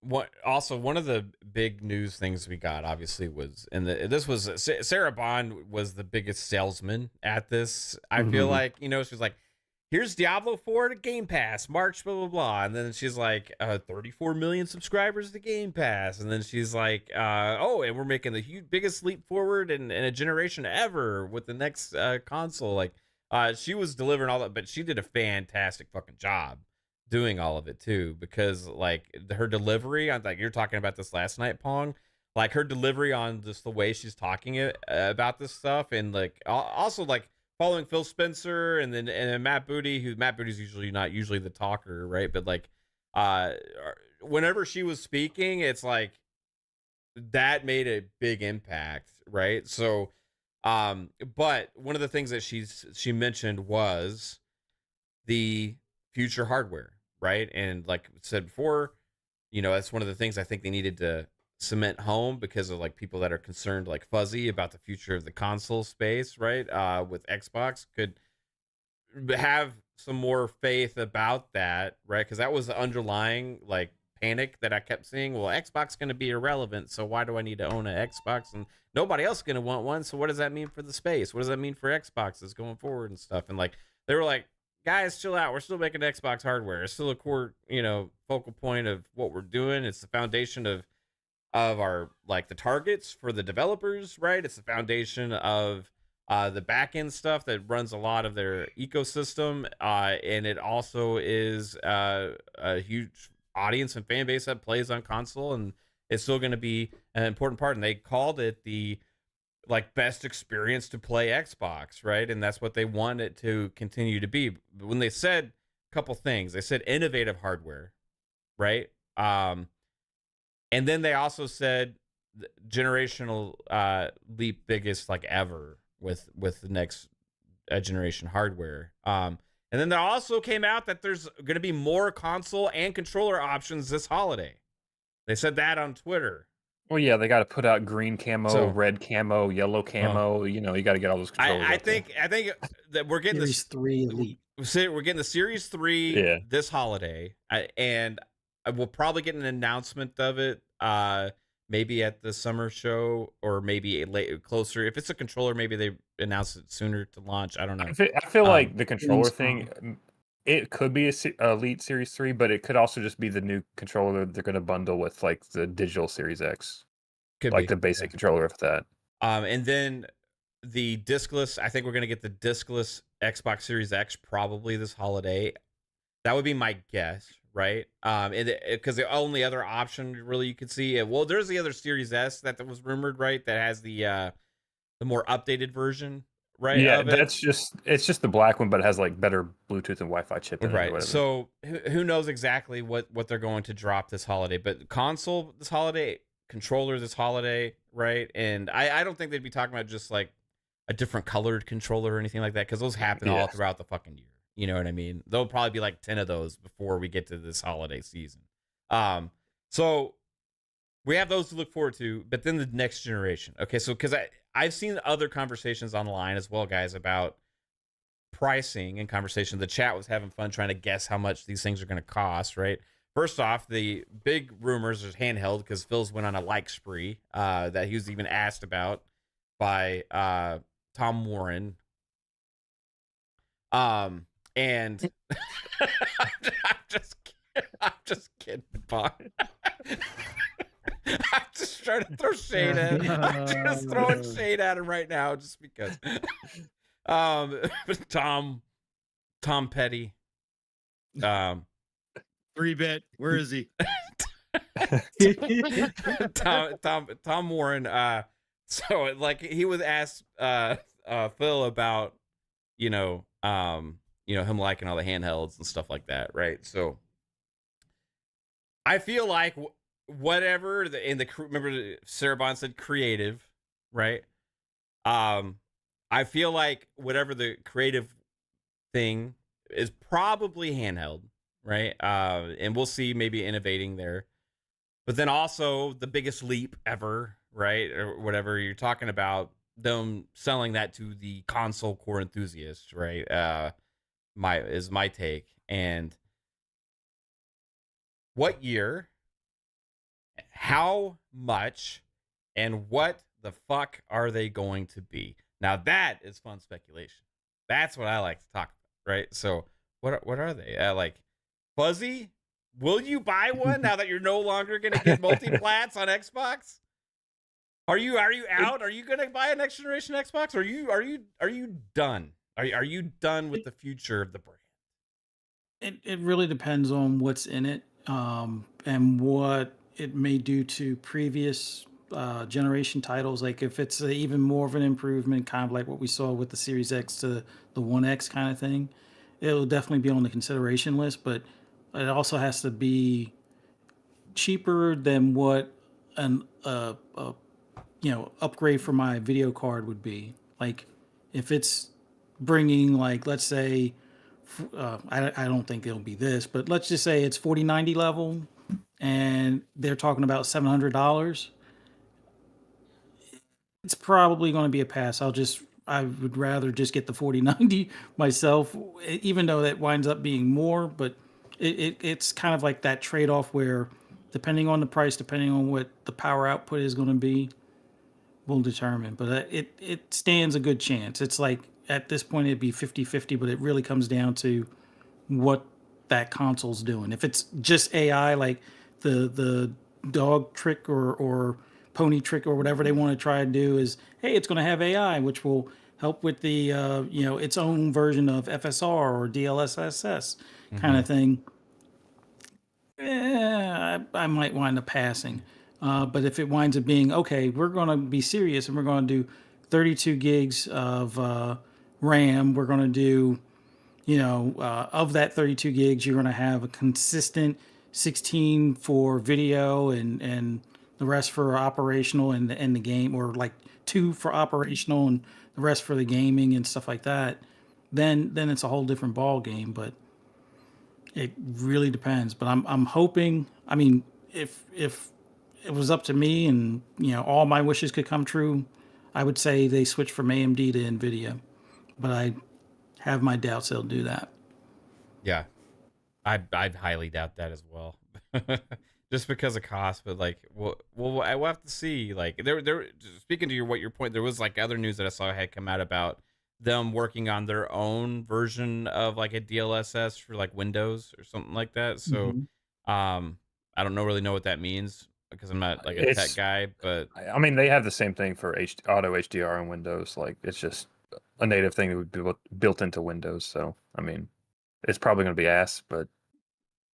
Okay. Would this mean if you have like a shitty graphics card, it could still do it somewhat or something? Like, I don't. What's the point? If AMD has their own version and NVIDIA has their own version, what's the point of Windows having their own version? Well, I think the Windows things, it's probably going to be more for like application based, and I would assume that it would be probably run more off your CPU, because with the Windows platform, like, it's more of a work oriented thing. So like not every workstation would have a GPU unit to run that off of. So I'm assuming they're probably trying to figure out how to run that off the CPU. Okay. Yeah, I just always thought of it as a gaming thing. So, it's interesting. Bob, what year? How much? Fuzzy dodged the how much question. For the next generation console? Yeah. But the articles have come out talking about cost is still increasing on the components and stuff for these things. It's not like it was in the past where they went down. I don't think it'd be out of the question to see like a $600 console the next time around with inflation. I feel like that would make sense. Like it's hard. It's a tough pill to swallow. I think maybe they could still do it. You're like your voice is like going through like modulations. It's weird. Yeah, Is it messing up? it sounded like Do I sound like a robot? yeah, a little bit. Yeah. There's a little bit. Hold on, let me restart a my little bit of audio Futurama. engine. Hold on. Sometimes my wavelength does that. 1 second. Yeah, there's an article talking about, I can't remember who it was, but it was talking about like the past few years or whatever, you know, and really ever since kind of COVID and stuff, like that whole thing about components going down and stuff, like even on like these current consoles, they've been actually potentially become increasingly more expensive for them to make, right, over the course of the generation, right? Do I still sound like a robot? No, you sound great, Bob. Fantastic. So like, what would you think? Like, you say 600, and what year? Like, would that be like something you would want to get, or no? Or are you just going to be all in on PC at that point? I think I'm in like Fuzzy's level. Is like I would probably, for my gaming and my content, at least for me, like I would want to focus on upgrading my graphics card and my CPU before buying like another console per se, because it's just right now, like I'll be honest, like I did fire up because Forza runs better on my Xbox than it does on my PC right now. So I fired up my Xbox today to specifically run some laps around the Nürburgring, which is fantastic in Mhm. Forza. It's on my bucket list. I had to go play and finally get the ring. Like I was so upset. Like honestly, I was so upset when Nürburgring wasn't there at launch, but it looks pretty sick so far. I haven't gotten to play it as much, but I still use my Xbox. And right now, since I haven't been able to afford to like build the PC that I necessarily want to, um, like it still plays some games better in the Xbox universe, but I still like with this type of future, it's like I have a PC, so I might as well invest in the PC instead of buying another Xbox until I have to. Honestly, I probably would have even bought a Series S if I knew that I was going to have a PC within a couple months after I originally bought my Xbox Series X. Um, but yeah, I could see it being around $600 with inflation and everything. Hopefully, they would stay closer to the $500 price point or the 400. Like, obviously, that's a sweet spot for consoles. But I see Pong just shaking his head. Like, I honestly, I'm not even ready for another like console generation. I don't want to see another console generation right now until like 2027, 2028 would make more sense to me. Yeah. Like, unless they're actually coming out with like a handheld or something, I feel like is when I would like to see like another console.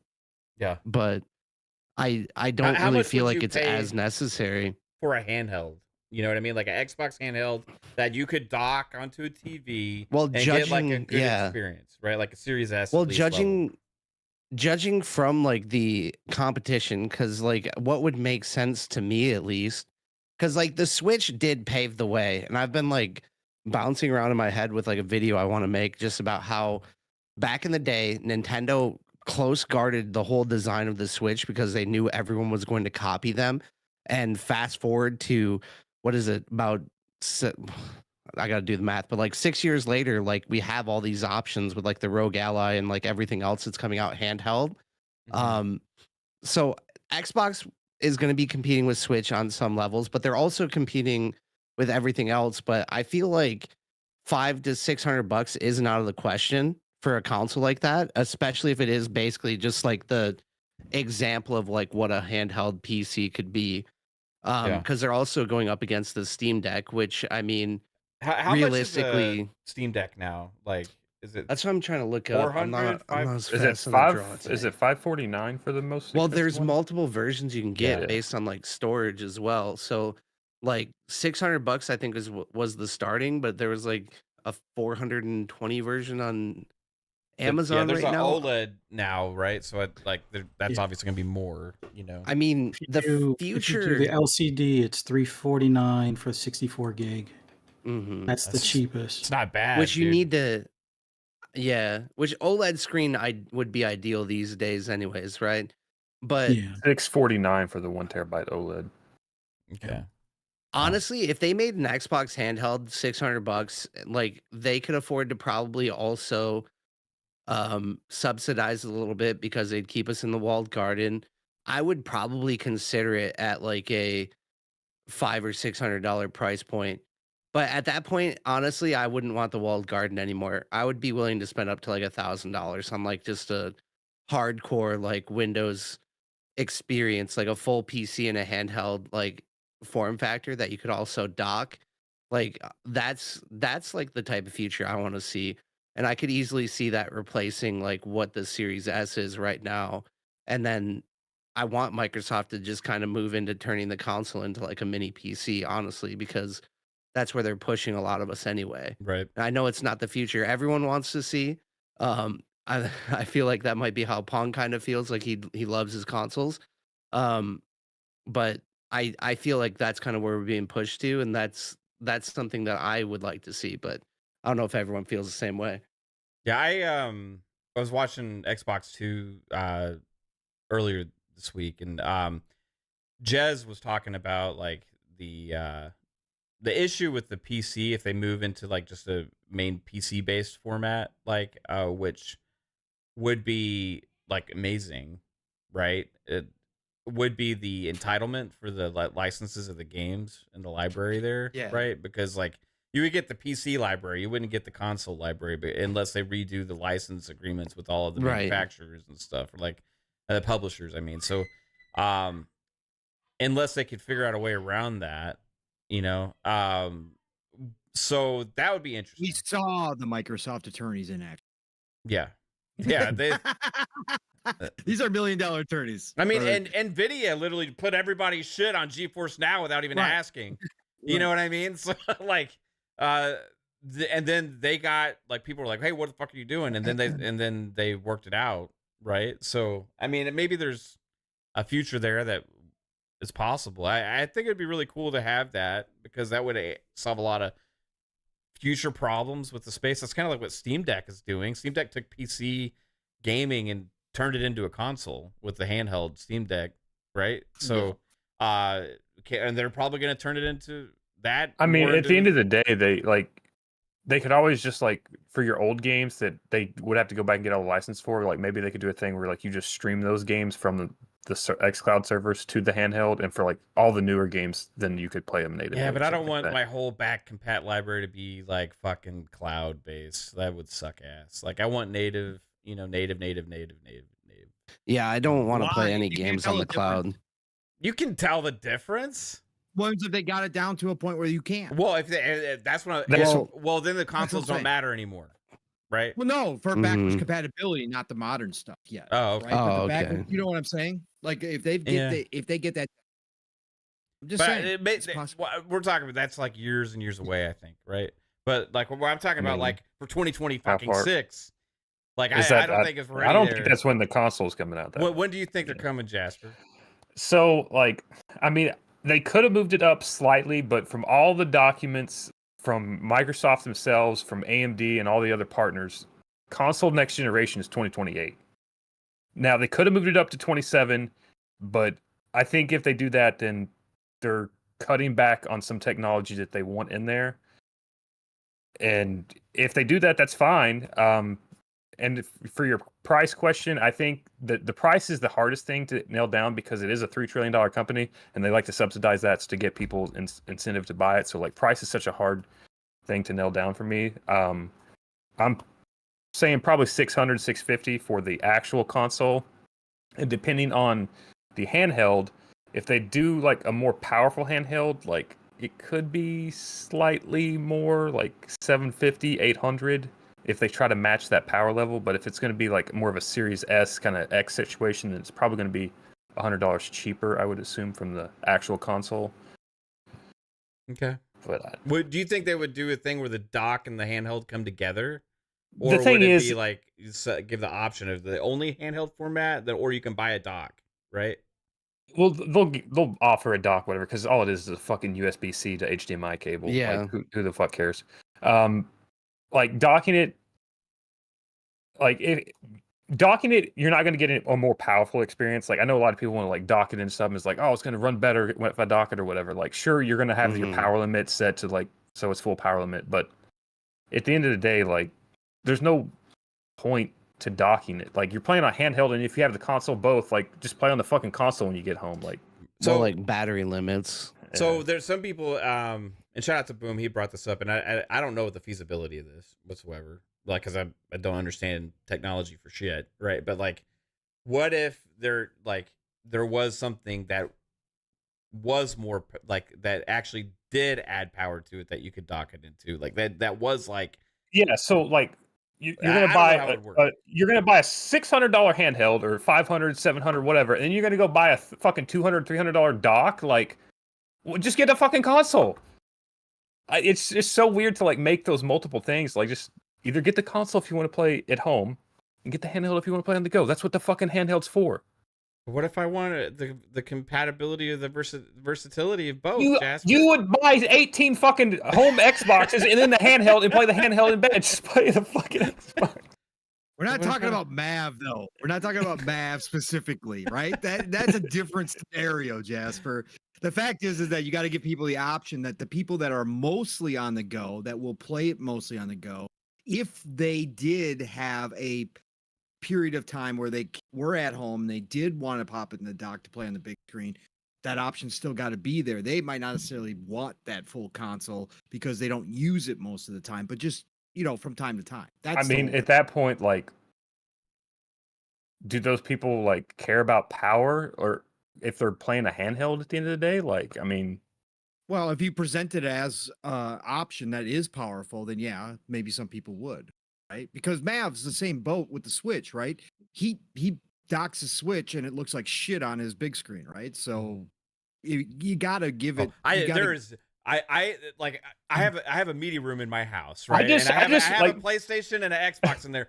There is no way in hell I would ever consider plugging in my Switch in that fucking room, right? that's my point. Like all these no people way. that buy these fucking handhelds, like you cannot complain about fucking frames on a fucking handheld, and then like you're buying a fucking handheld. It's going to be lower power than the fucking console. It's like, Yeah, well, Nintendo's a little different because that's the only option you have. You know Right. what I mean? Like, if I had an Yeah. option to buy like a powerful Nintendo console, I would definitely have done that over the Switch. And we're you know? still at a point in time where like the handheld would be a compromise, but there was also a point in time where we carried around a cell phone and like an iPod at the same time. Right. Yeah, that's true. I feel like that technology is getting better and better and better. So we'll see where that goes. Psycho, Yes, sir. how much? What year?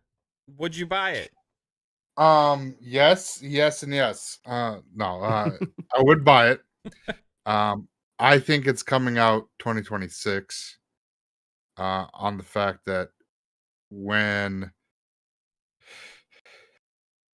they came out, I know, through the court documents, 2028 was the rough, what they were aiming for, but things changed, and then possibly repeating the 360 era and going early. And if you go skipping the mid-gen refresh this year, gives me tells me that they're possibly could do it 2026, because then this way the generation was 6 years. I mean, don't forget, if they go When- 26, then you're not getting the most powerful console leap or whatever. well, that's the thing. Ryzen 5 and Zen 5 comes out in 2025. So that gives them a whole year for development with developers. So that was Zen 5 and Ryzen 5 is what they when it's coming out. Now 6 was, I think it was Ryzen 6, and then or Ryzen 7 Zen 6 was 2026. Yeah, I think it was 2026 when they said. So for them, if they do CPU, a Zen 5 CPU and a Ryzen 5 GPU, that is right now we're looking at a Zen 2 and RDNA 2. So what is it, a Ryzen, the GPUs, that's what I think was I have no fucking clue. Ryzen 2, I think. Yeah. Ryzen 2 is a Ryzen Fuzzy, 3-ish. you're on mute, for man. Ryzen's like the chipset. The Zen would be almost like the generation. Okay. If they would want to go, I mean, if we're talking power, instead of like these are kind of hovering around like a Ryzen 5 for I think the Series X. If they go something that's closer to a Ryzen 7 or maybe even a Ryzen 9, although then that bumps up the price at least $200 at a minimum. Yeah. But with the APU setup that they're doing, the only thing I could see them doing is offloading a lot of this on some sort of AI chipset. Like basically you have an APU, which will be your CPU and GPU, and then you'd have a secondary chip that I You guess already they know could they're going to offload have some. that. Every Yeah. every tech industry right now is putting NPUs in every tech device because that's like the new marketing thing. It's like you got to put an NPU in it.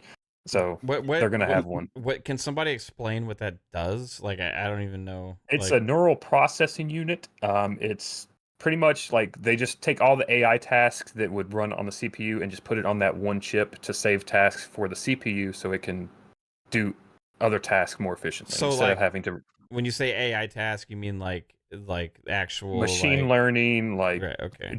chat GPT stuff, just like decoding stuff faster, like all that kind of Because crap. when you say AI, I think about like NPCs and shit. No.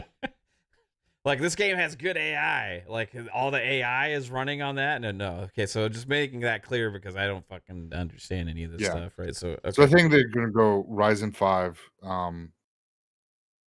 or Zen 2 with the Ryzen 5 processor, and then going with a like RDNA. I think it was RDNA 5 when they were, what I was looking up couple weeks ago. So if they do that, that is 3 leaps forward already. And that, like I said, that comes out in 2025, and that gives them a year to develop.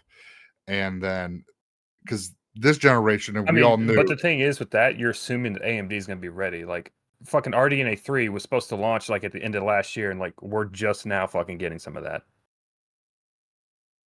yeah, and that's the thing. Like, even with with the Zen 2, was it Zen 2 processors that are in now, they're just, they it takes a little.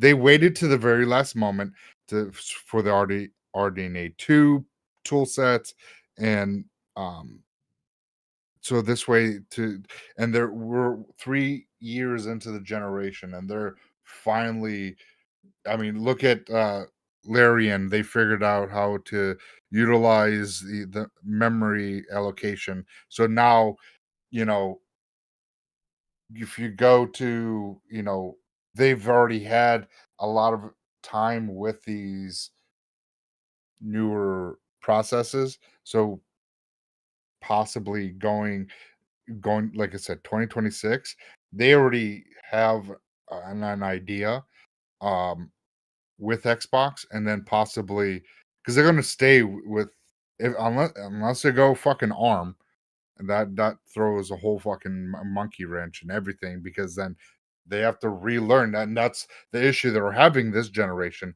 is because a lot of what would that? developers. Because I heard that too. Those rumors about that, right? So if they did that, what does that mean for back compat?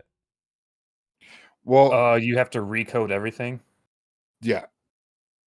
So that's something up with Jason Ronald and his team and figuring out what Apple's Apple's made a that's why you're starting to see like games coming to like iPhone, like Resident Evil and stuff, because Apple's kind of made a program, I think it's called Babel, where like you can put your game code in it and it will auto translate all that game code into an ARM task, so ARM can decode it and run it, because all their phones run off ARM processors.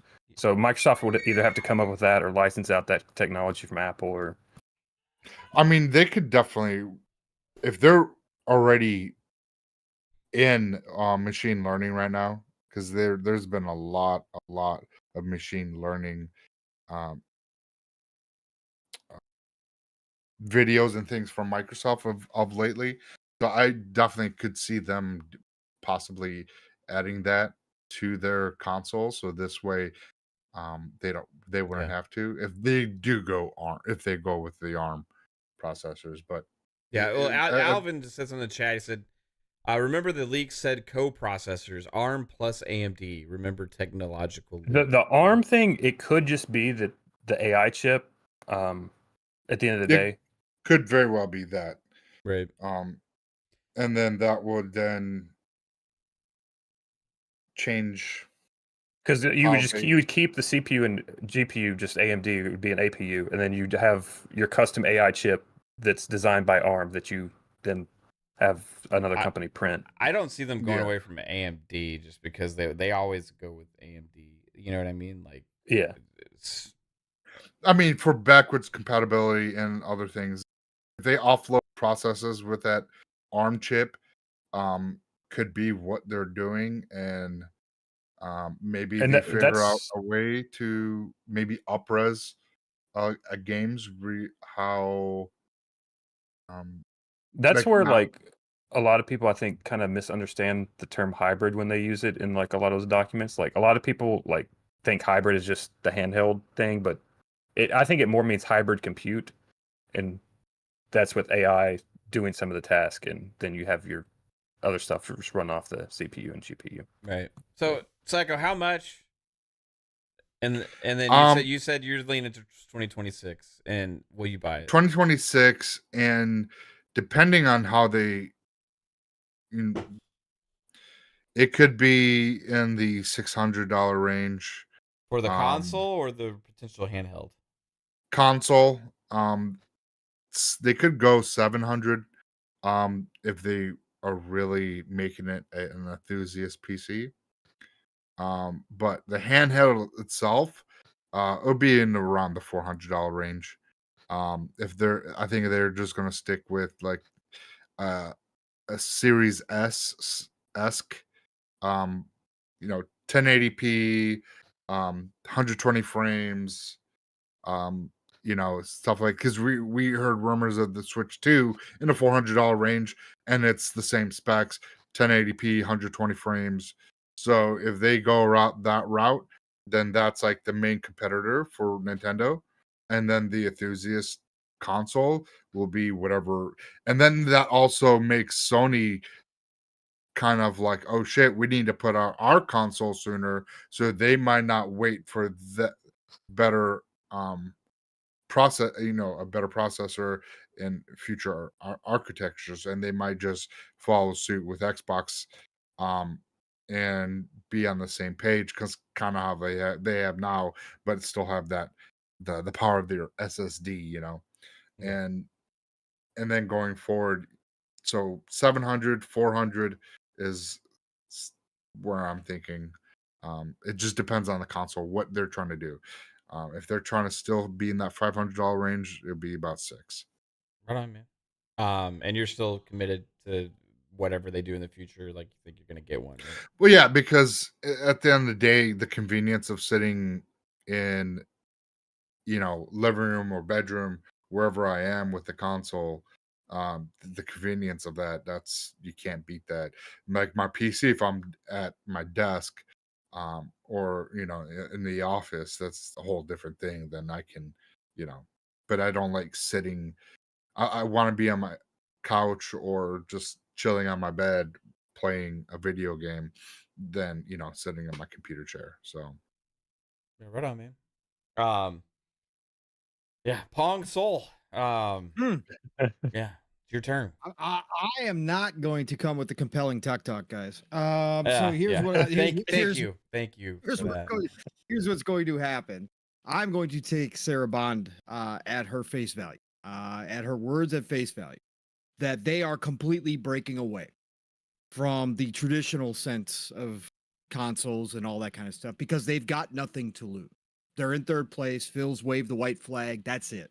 The console space, they will more traditional console space, they will give way to Sony. Sony can go make the traditional console and the PS6 and do their thing because they aren't going to be ready to go any other way. Switch, they've got the cheaper handheld market kind of wrapped up. They make their games, pretty much can only play their games on there. I'm going to take her at her word that they are going balls to the wall with this, that they are letting their R&D run wild, that they're letting, their engineers really do something special here. It is going to become the enthusiast place to play. It is going to go to, I think they go that route, and I think it's a perfect route to go with what they're trying to do overall because they don't need the console space anymore. So they're going to break away and say, you want to come play the best place to play all of these freaking games, PC games, console games, mobile game, whatever. We're going to give you an option. So they're breaking out. I want to see it 2026. If it takes till 2027 because they are doing some really incredible things, that's fine with me. I want to see 2026 because now we have the rumors of Switches. The Switch 2 could be 2025. I want a 3-year run of a console every year. It would be freaking fantastic. 2025 we get Switch 2. 2026 we get the new Xbox. 2027 we get PS6. I want that 3-year run. My God, podcasting would be fun as hell every single freaking year. It already is, but it'd be a blast. So I think they go balls to the wall. I think they are going to do some cutting edge stuff here. Again, this hybrid stuff, I don't understand all of it. Jasper's broken down for me. Psycho's broken down for me. Steel's tried to break it down for me. I think it's certainly possible, but I think that they don't skimp on it. So whenever it shows up, if it's not 2026 and it's 2027, that's fine. I think the console goes 800 and I think the handheld goes 500. And I think they say, come get it. You want the best place to play, come get it. You got everything. I think that my main part of this is a seamless experience between everything. I think I just want to be compelling to the point where if I do buy the handheld and the console together, that when I walk in the door, if I got my handheld game in a state of pause, that I click a button and I sit down on my couch and it's popping See, up that's on the my thing I don't know because Quick Resume still fucking sucks ass a lot of time. Jasper, but they've had years now, and they're going to have more years. And we got AI, and they're going to put 5,000 AI chips in this fucker, and it's going to talk to me at the end of the day. Okay, that's what I want. I want a companion. I want them to bring back the fucking Kinect if they want to, and have it set up so we can talk to me. Xbox on when you walk in the door. Exactly. Please, So, God, yeah, no. Yes, Welcome we're home. ready for it, Mav. We are ready Yeah. for it. Give me a virtual face. Let me have a companion while I'm playing games. Man, give it to Bring me all. back But Peter no, Molyneux so we can finish Project Yes. Milo. I want Milo standing there in front of me at all times. I'm Listen, Milo, I do. your Xbox console assistant. What would you like to do today, Pong Soul? Correct. Oh, correct. I'm stuck here, Milo. Help me out. Milo, I'm going to be gone for It's about an not hour. Life Alert. Can you level me up? Yes, that's what I want. I want it all. No, seriously though, I do think they're going to go exclusive from the standpoint of kind of going the Apple route, like starting a different phase for Microsoft where they've done this in other places, like as much as people complain about the Surface and that kind of stuff. I use a Surface Pro for a Surface Pro 3, I think it was, or 4, for a long ass time. And those devices are extremely nice. And there's rumors that the Surface team is working here on the new console as well. The new Surfaces also use ARM chips, but Yes. the thing is with those, they've ran into a problem where they aren't porting over the applications. So Right. That's the biggest issue. I don't want any of that nonsense going on. So whatever the decision, I hope they think this through. But I do think they go into that kind of high-end exclusive space in between a PC, right? Because we still know a middling PC is going to run you about $1,300 to $1,500, somewhere in that area. So not that with the console alone. Now with the console and the handheld together, yeah, I think they start to approach that, but you're getting a whole lot. But I do think they position themselves differently than PlayStation, much differently than Switch, and say, if you want to come play here, you're going to pay, but we're going to give you this very compelling reason to come here. And it's going to be the best experience you can have on a console. So I say they go balls to the wall. Yeah. Right on, man. I'm for that. I've always been for that. Like, will you buy one if it's $800? Yeah. If it's compelling enough, if it gives me enough, because again, as much as I'm not the tech guy and I don't understand all the tech stuff, I have a general understanding, but I'm a sucker for stupid text. Yeah. Well, would you get the handheld? If it was all seamless, like I was talking about, I still don't have a big use for it. I would buy the console first, but I would probably wind up getting the handheld at that point because I do enjoy the entire ecosystem. I enjoy all of that. And if it was something where it was seamless, I could just pick it up and just pop on a game and all my saves right there. It's just like it is now in a lot of ways. Yeah, I think I probably would just because. Okay. So you said 800 and 500. That oof. Ooh, yeah. You know, but I'd be honest, like I'm all for the enthusiast box. Like, screw it. Like, sorry. Yeah. You know, maybe I'm an asshole, right? But I just want the shit to be as good as fucking possible because I want the best piece of technology to play games on a console that I can possibly get, right? Mm-hmm. And like next generation, I don't want to see any Series S type things or anything like that. That's meant for the masses and like it's meant to bring. It didn't work. Yeah, the way that they thought it would. Right. So, right? like that's cool, right? Maybe they'll still have some options like that. But if they go the handheld route, like, and the handheld's cheaper than the premium console, I'm just gonna buy the handheld and just upgrade my PC. Like, and dock yeah. it. Right. I'm not gonna dock it. I'll just play. If I want to play Call of Duty or something, I'll just play on my PC at the end of the day. And that's not a slight to the Series S. Like I do like the Series S now, but like they did a in masterful job with it. I'm just being a selfish prick, and I want some crazy expensive shit that's gonna run my games at every fucking possible frame and look as good as possible. And I want that enthusiast device to play that massive ecosystem in that the developers can just go fucking all out balls to the wall on, man. Because also think about this, whatever that next piece of technology is or whatever that console is going to be, that's probably also going to be what's powering the cloud at that time going forward, and all that kind of stuff. So it's going to matter a lot, I think, a lot of different ways, right, for the entire ecosystem. And I want the best shit possible, man. And like if I have to pay for it, I am willing to pay for it. Like I'm telling you right now, if they made a PC that was more just, hey, all you can do on this fucking thing is play video games, and it's $1,500, but it's an amazing experience, and you can plug it into your TV, and it's gonna run the shit like fucking incredible and all that stuff.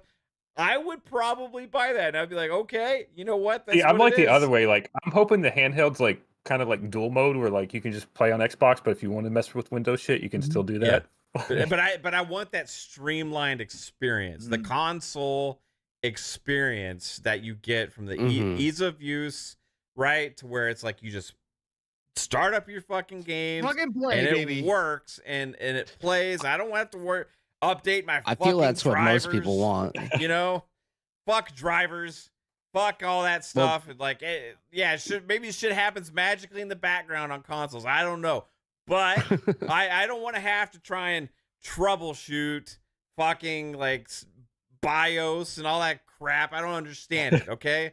I'm not some guy that understands the difference between RDNA 2.0675 and RDNA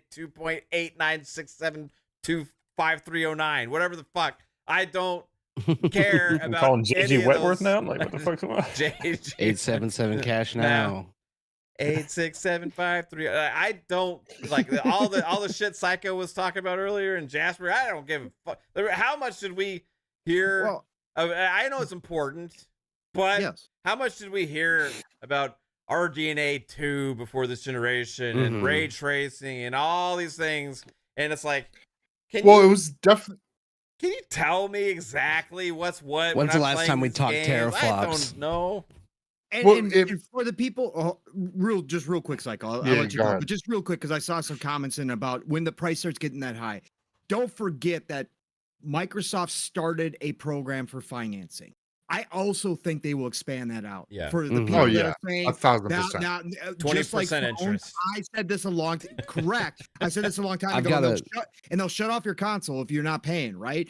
The fact is, I think that they do start to go that route for some of this stuff, and they started at this gen with Like the Series X. cell phones. I've like got a cell Don phones. Matrick answer Yeah, for you I though think they will. too. We have a Series X for you. Well, no, but the most accessible way to access Game Pass or Xbox gaming is through Game Pass Ultimate and the cloud at $16.99 per month. Yeah. But with the options that Pong just mentioned with financing though, like I can't remember what the price is last time I checked, but for like I think it was like less than $30 a month, you could buy that new console over the Yeah. course of 2 years, which Right. 2 And you years get Game Pass, financing. Yeah.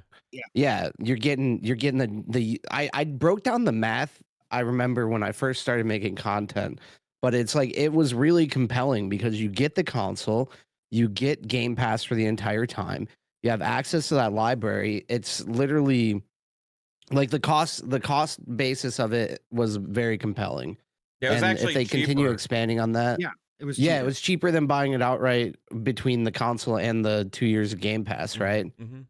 But at the same time, even without those financing options, like you can still access these games through the cloud on whatever device you already own as well, which that's the real discount multiple consumer, like how you reach 3 billion people answer. Yeah, Which the it's not- Project it's- Keystone like streaming. Mhm. But it's not ideal, but it's like if you really Yeah. can't afford to game, like that is the most affordable way to game. But I'm in the boat where I always want to be able to play the games on the system that I own, so I don't have any input lag and I can enjoy games the way that I have grown up enjoying them. But the fact that we have all these different options even now to like whether you have the console, whether you have the cloud, or whether you have the PC and have the full blown experience that you can dial in exactly to your wants and needs, like I think that's a great thing already and shows a lot about the power of the ecosystem that they're building. Yeah. Yeah. Psycho, what were you gonna say? We cut off. Psycho. So Sorry. I was just gonna say is that with the generational leap from Xbox One to the Series X, and they didn't start off as they always been the more powerful console when it comes to the console generation. So they heavily emphasized on that with this generation. And again, like we're s- we're s- we're seeing games that are able to run a lot better than the start of the generation, but it's also bottlenecked itself with the whole memory allocation because you got 10 gigabytes on Series X, and then you had 6 for what was that? The OS. So right there was they had to downgrade a lot. I think that's why they like everything else was fine. It was like they just didn't think about people this whole generation. I mean the 4090 and everything, people weren't optimizing because the GPU was just able to run the shit, but it's very taxing. So a lot of the developers that are making these games have lost sight with the optimization of their game. But if you look at Sony, their coding is still from the PS4 generation.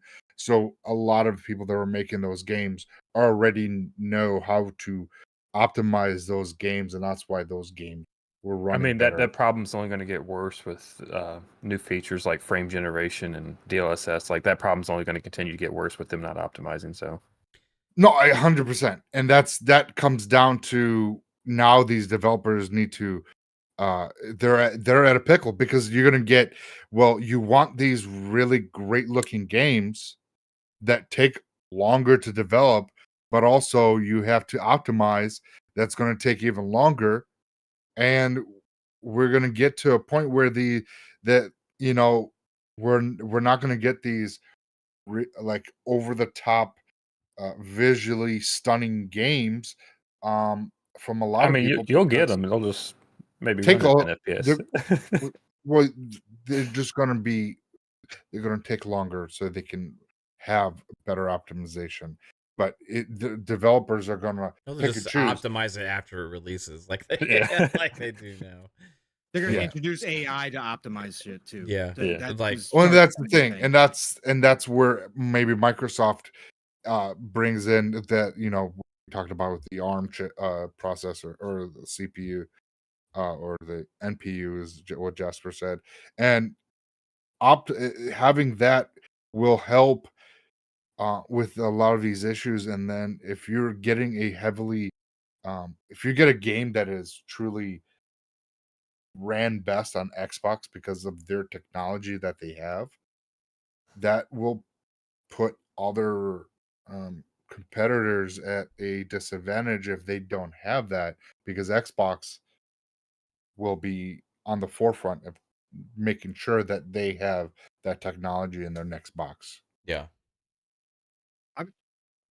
I just honestly, like I said, if they're gonna break away from everything, do it and do it right. And it doesn't matter if it costs more, because they could, as much as I just said, Phil's given up on the console war, the traditional console war. They established themselves as the premium place for, we've seen the tribalism daily around here about why people prefer PlayStation, right? And yes, of course, a lot of it has to do with just how many people buy it and everybody's friends are there and they play Call of Duty and Madden together. But if you establish yourself in a way that now people look at it and go, "Oh, why are you playing PS6? Why aren't you playing? Why don't you got the XXX box, right? Yeah, for Why that don't you got for that the big boy?" enthusiast. Right, Yeah. for the enthusiast. And all of a sudden that becomes a thing. As much as I hate it, that becomes a thing. And now you start drawing people. Then all of a sudden everybody, says, well, yeah, why are we playing on this stuff? Why aren't we playing on this? Call of Duty runs on 8,000 frames per second right, on the Xbox right, Series XL, right, whatever it is. right. Yeah. And I they think could that's reverse it. that's the only way I think you get a console in 26 or a device in 26 Yeah. is if they actually drop the whole console generation thing.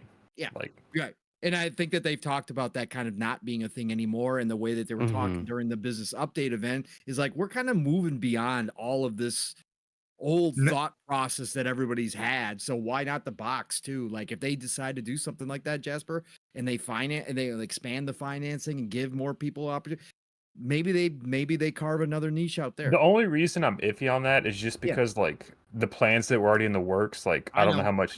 I agree with you. It's Yeah. just I'm taking Sarah, like Yeah. I said, I was taking Sarah at her word that they've unleashed the creative I freedom. 100% agree that's where it's going. It's just Yeah. Whether or not this Yeah. time around. Yeah. So, price, I'm thinking handheld is going to be a beefy one. And I think it's going to be around what the other beefy ones are priced at. Because I think they're going to go with like, maybe they have like two versions of it, like a LCD, like one with less storage, and then like a even like a better version with like a OLED with like more storage, right? Kind of like what the other storage manufacturers is like are doing. so pointless at this point. Like you can get a 1 terabyte NVM for like 20 Right. bucks. So I'm thinking 600 for the little beefy piece, because I'm thinking 2 years from now, right? If they do that, God damn. well, hold on. Like that's what the ROG Ally sells for now. That's what like a good Steam Deck sells for now. That's Isn't what like ROG Ally like 750, I or, think. or I don't know. The good like one. maybe it's Yeah. more expensive than that. But 2 years from now, maybe you can have something that's compelling and powerful, like at that price point, right? So 600 for that, and then I say, $1,800. No, I'm just kidding. for the console, I'm saying like maybe I've been toying with the idea of having them the same price, right? But I don't see like having a $600 box. I think it's gonna be more. So like I would say 650 or 700. But it would be cool in a way of like, okay, here's the price to enter the ecosystem to get one of these devices, and you can either get the handheld version or you can get the console version. Right? It would be interesting to do that, but like, I'm gonna run with 600 for the handheld, and I'm gonna run with. I wanted to say 650 earlier, but I'm gonna move it to 7, just because I want that extra little oomph for So 50. we're I at the want same for both 1300. Yeah, same for both 1300. But I want the handheld to be beefy and be like really kind of future. Well, that's the thing. Like, if your proof, handheld's cheaper than your premium console, it's going to be a little weaker. So, like, if you want your handheld to be like closer to your console, then it's going to have to be a little more. It doesn't need to be. It doesn't need to be like right there, but like I don't want it to be like a little shitty thing. You know what I mean? Like I want it to still be a really good device that's you can invest in for 5 years and be extremely happy with, right? I don't want like I don't want Xbox to make their version of the Switch. Okay? No. Like I want like a ROG Ally type thing or something like that, but like a couple years from now, you know, like that, or like a Steam Deck, but even beefier, you know, and because I think they'll be competing against whatever the other PC handhelds are at the time, the new Steam Deck, hopefully, you know. Hopefully by that time, like AMD's tools are actually in a better position when they are now, like technology wise. And I want to make sure that all the games run natively on it, right? That you can install all your Xbox games from the past generations and all that kind of stuff, because man, that would just instantly sell me on that shit, right? You have the core Xbox handheld experience where you can put all your console library on and all that kind of stuff, right? Then you go and dock it, and it like you can get 4K, 60 frames, all that kind of stuff, or like. I'm sold on that shit, right? Console wise, I just want RDNA, whatever the fuck it is. I don't like. I just want it to be whatever the latest greatest is, but like, put enough beef in there for these. Oh, put enough. That's what she said. Stick enough sausage up in that bitch to where it's gonna run fine for years, right? Where the lazier developers are still going to be able to hit their frame rates, right? I want like I want it unleashed, you know. I want Xbox console unleashed, you know. That's what I want, and I want to have that. And guess what? Yeah, I'll buy 6 of those motherfuckers, and I'll buy 3 handhelds. Okay, I am part of the problem, right?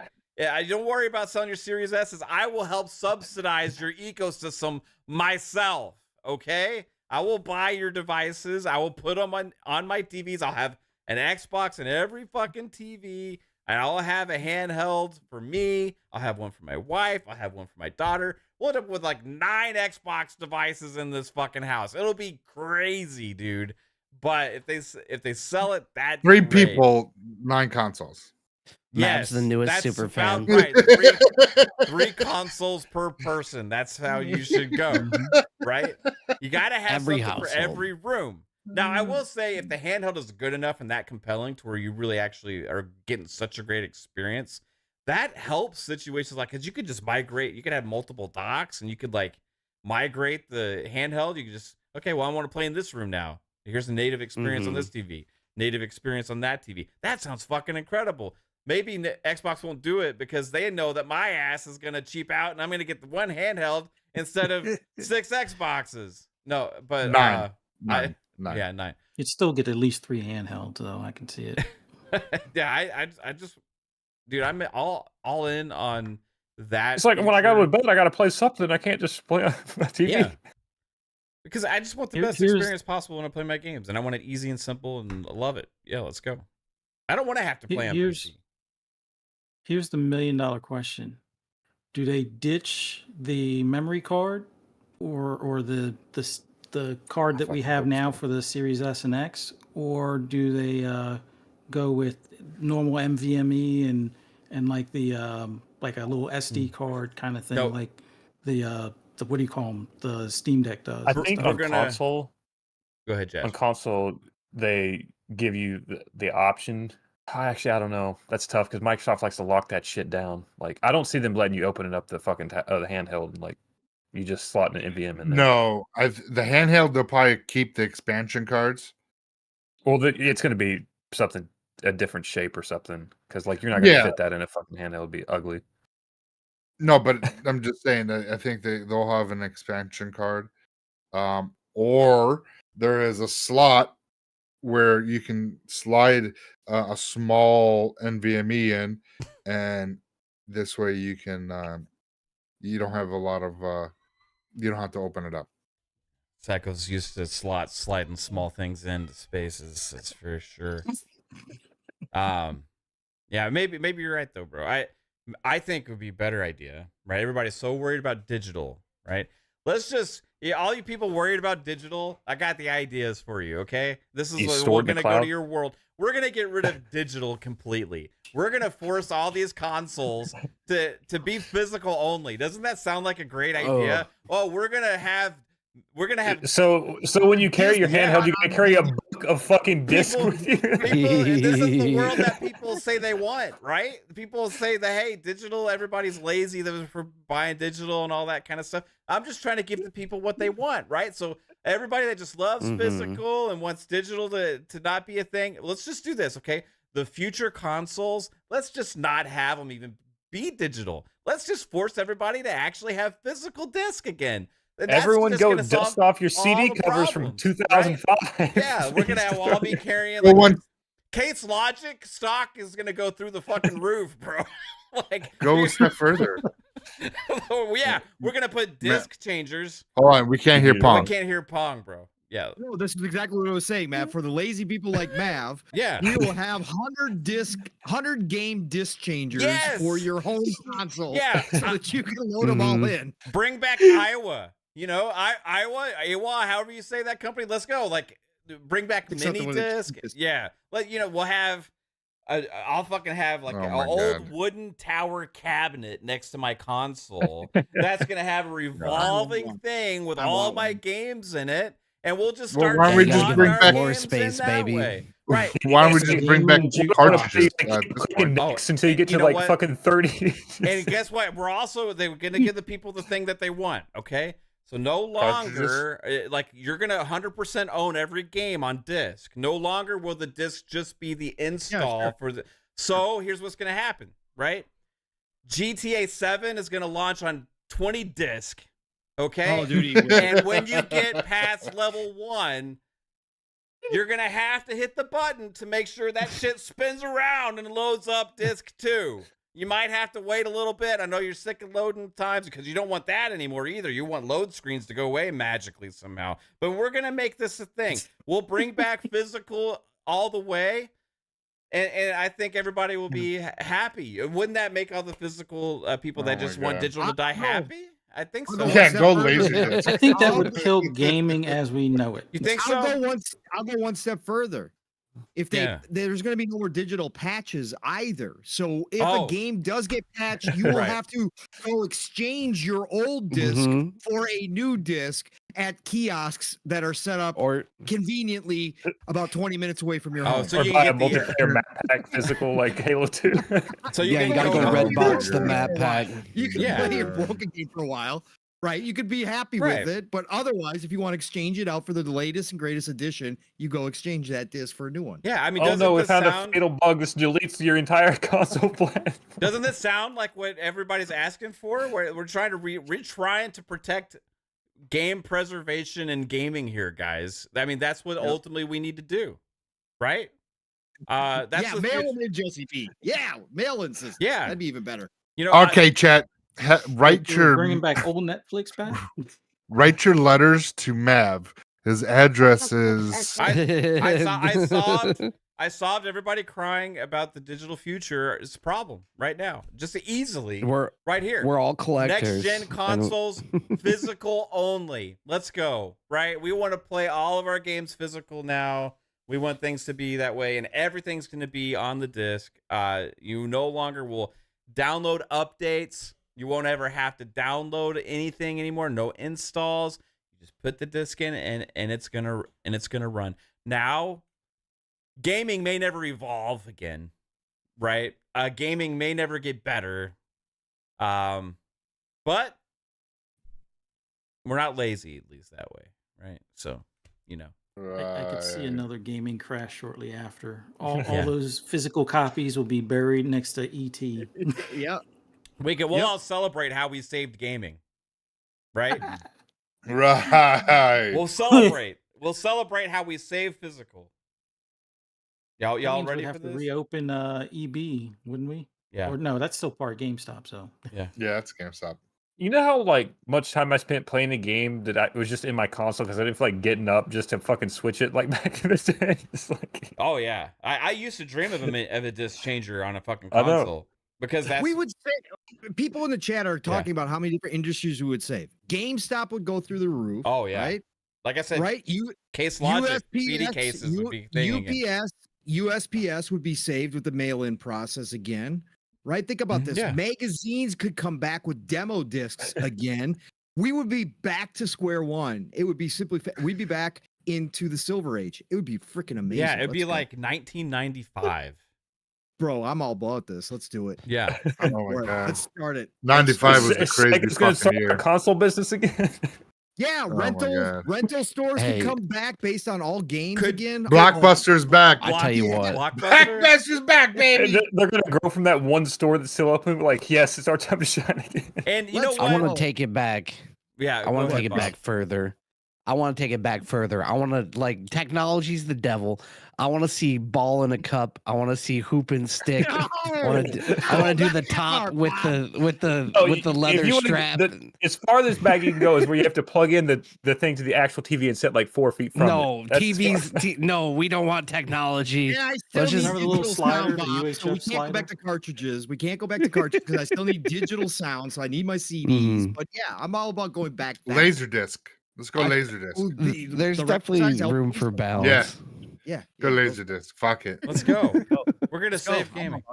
You have a We're saving it. 40-pound console with the big Laserdisc player. Let's do it. Yeah, we're laser saving disc. It has more definition, and I want to feel those curves in my hand when I feel that discus. Yeah, and let's take this to the TV and the movie industry as well because they will see what it did for Mhm, gaming. mhm. They'll And see the error of their ways. and then Netflix will go back to purely a DVD rental service where we're Mhm, mailing our mhm. Oh shit my into God, them and getting no. it back. You know what? That would be Mhm. horrible. USPS will be so fucking happy about that, right? No, they'd be Maybe- angry. Maybe even stamps. They will go be back down. angry. Stamps. We're gonna save. We're We're gonna gonna save drop- all the economies. We're gonna drop stamp prices by pure brute force of changing the industry, man. This is gonna be great. Everybody, let's go. When's the last time you bought stamps? Probably when .com. Netflix was a thing. When they Just were before 20 You didn't COVID. need stamps from Netflix, did you? Because you just like I don't know. Yeah. I eat it. I I- like a different I- kind of stamp. I was nervous and paranoid, so I put one on there. Decado, one of my favorite movies all time. Decado, thank you very much for bringing that back up. Time Bandits. Let's go. Yeah. Time Bandits on Laserdisc. But Let's go. Let's take it back even further. Fuck DVDs. Let's go back to the good old days of No. VHS. No. Bro, yeah, why? please be kind and rewind. Because Why I would miss you do I that? miss having Laserdisc, bro. rewind things. That's the future. But they degrade too. That's the other Do you remember the little separate rewinders that we would have? Those Yeah. were fantastic. Yeah. Do you remember how shitty the sound was too? Yeah, but it was amazing. Let's go. We're gonna bring all this back. New consoles. you know? Everyone with hi-fi fucking surround sound is about to You know, go like big. VHS players are like $700 now. Wow. Yeah, the A fucking VHS price, yeah, because they don't make them anymore. So like the only ones left are like super fucking expensive. Like to get a But in VHS. a strange turn of events, Betamax has wow. actually gone down. You know, fuck advancements in technology, guys. It's just no more. We don't want better. We don't want innovation. Yeah. Mhm. We want to, Mm. right? Y'all can keep that going back in time stuff. No, I'm with you. I am with you, Fuzzy. Fuck it. Just get neural implants. That's the future. Yeah, the Apple Vision Pro. You just walk around in What a if digital the world. what if the next Xbox was like an Apple Vision Pro type shit, like the HoloLens? We're bringing back HoloLens Xbox edition. That's your next thing. I was kind of wondering if Nintendo would go that route before this whole Switch Yeah. 2 thing. I was like, yeah, if that didn't work quite as well as they had hoped, yeah, they would probably go VR again. this time, more like quest level kind of thing. But Yeah, not Virtual Boy. Thank God. yeah, not that red stuff to burn your eyes out and whatnot. Dude, that shit gave me headaches. I would play the fuck. I never owned one. I played the department store demo, and that shit. Yeah, Not Pika. even 2 minutes. I'm like massive headache. I'm like, how can you play this? This is horrible. Yeah. Good. Well, we'll all go back to a better time and place when you could go through a McDonald's drive-through and ask for a meal And to there be was only one lane. supersized. Yeah, when you get a double cheeseburger with 2 slices of cheese, and you could ask for a biggie sized fry at Wendy's. Remember that? You know, they got rid of the words because people were getting too fat. So they decided that it's their fault we I'm getting fat these because words I couldn't stuff my face. These with words the are big too fries. fun. These words are too appealing. We have to just call them large now. Because before you could just get a cheeseburger and a fucking supersized fry and a pop, and that's all you needed because you're full on the fries. And nowadays it's like, get the fuck out of here. Like the medium was what used to be the small. Yo, the fucking kids meals nowadays, they get like 4 fries and a bag of apples. Like, what the fuck is that? The apples are a smart choice. It is. Believe me, I had one too many French fries Except in my life. I don't know what that liquid is in the apple bag. Like, I don't think that's just juice for the apples. I think it's some like secret preservative, like weird. It's Jeffrey Epstein apple juice. Yeah, that's some weird thing. Anyway, the juice keeps us all young. Yeah, it's mummy juice. Let's get everybody out of here, guys. This has gone off the rails. Appreciate everybody for being here in the chat. You guys rock. This was an absolute blast hanging out with every single one of you. Fuzzy, tell everybody where they can find you, bro. As always, thank you for having me on here. Always appreciate being on here with you guys, chatting it up and everything. Everybody in the chat, thank you guys for checking us out, interacting with us, having fun. Always appreciate you guys taking the time to watch us, go off the rails at times. But for those that want to hear my endless rambles and rants on anything gaming related, just follow me on the app, formerly known as Twitter, at fuzzy_Belvedere. Tomorrow, you can catch me, Pong, and PTK Blam on the Shop Podcast at 9 or 8 p.m. Eastern Standard Time tomorrow on PTK Blam's channel. And then on Monday, you can find me on Xbox Lunch Break Special on Double Barrel Gaming at 12 noon on Mr. Boomstick's channel. And then later that evening, FSP right here on this channel at 10 p.m. Eastern Standard Time. Look forward to seeing you guys there. Thanks again. Then on Tuesday, I'm on this show. And later on Tuesday, I'm on that show. And don't forget, Wednesday, don't forget to check me out. I'm on this show. No, I'm on vacation that week. Oh, yeah, I forgot. Shit. You're on permanent vacation. Jesus, Fuzzy. Retirement's good, baby. He put in the time. He's just retired now. He's got his closet full of bondage, and he's good to go. Game Pass Dad, where can everybody find you, bro? Thank you guys for putting up with head cold me today, not being able to hear everyone clearly and rambling probably a bit too much on cough medicine. But you guys can find me here on YouTube, Game Pass Dad, as well as Twitter and Twitch. Where I'll share my ideas there and game on Twitch Wednesdays and weekends. So it was a great off the rails night with you guys again on Friday. So looking forward to the next one. Right on, man. Appreciate you, Bob, as always. Jasper. This was 1 out of 3 down. You got 2 more left to go here on XUP. But tell everybody where they can find you. Yo, for the remaining 2 weeks, you got me at Lore Jasper Twitter, and then Monday, Tuesday, and Friday right here on the Fun Speculation Network for FSP Fun Pop and Xbox Ultimate, and that's where I'm at. So get your messages in for the next 2 weeks, I guess. Right on. Thanks, Jasper. Psychonauts, what about you? Where can everybody find you? Chat, thanks for coming out tonight. You guys were fantastic. Great conversations. And you can always find me on social media at 8 and Monday, Tuesday, and Friday, 10 o'clock on this channel. We have great shows, and yeah, I think that's it. Yeah. Thank you. Thanks, man. Thanks for all the tech talk tonight. Yeah. It's great. Appreciate you. Yeah. Pong Soul. Yes, sir. Where can everybody find you, sir? You guys know it. First of all, great Friday night to be here with the brothers. Get to hear some different perspectives that I didn't get to hear yesterday this week, I should say. Obviously, a lot going on in the gaming space as always, but again, it all comes down to games. And I'll let you all know the industry collapsed, but there's one developer out there making one game, and they bring back the Ouya, and I can get access to Ouya, and it's fun. I'll be playing it till the end of my days. So no matter what happens out here, that's what it's all about. And I hope that's the same for a lot of you. I know it's not the same for everybody, but I hope it's the same for a lot of you, so that it's important to remember that sometimes. But we're having fun gaming. We're going to continue to do so.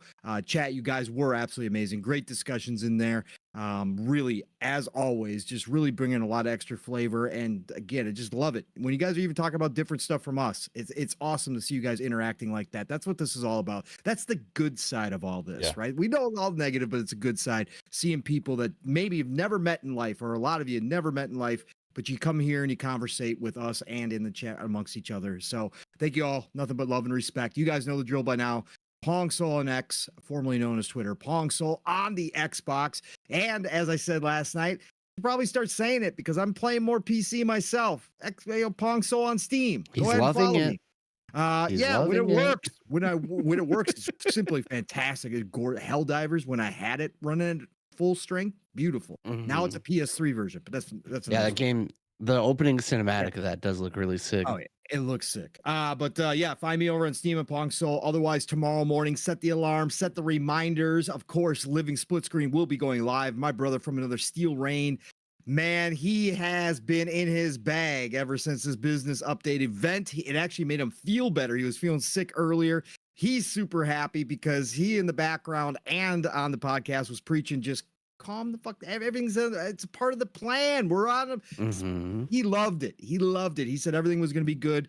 And so he's loving it. He's going to have a lot to say tomorrow morning. So am I, of course. We get to talk about all of this again, but we're going to talk about other things too, as we always do in Living Split Screen. That's why you got to stop by. It's not just the same old, same old.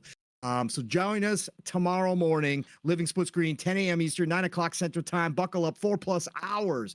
And then Fuzzy told it already, but I'll tell it again. PTK Blam's channel, Blam, Fuzzy, myself. I'm sure we'll have a couple guests roll on through there, as PTK always likes to do, but it's the best way to end your Saturday night. I know you're all gaming and doing that stuff. Have us on in the background. We're going to have really cool conversations on the Shop Podcast, 8 p.m. Eastern, 7 o'clock Central Time. Next week starts all over again. Tuesdays, Xbox Factor Podcast, Double Barrel Gaming is the channel. Mr. Boomstick is the man every Tuesday, 12 p.m. Eastern, 11 o'clock Central Time. Now, including my brother Steele on panel. So join them there for that crew. It's a great time on Tuesdays. And then, of course, back here on this channel, the Fun Speculation Network, 4 p.m. in the p.m.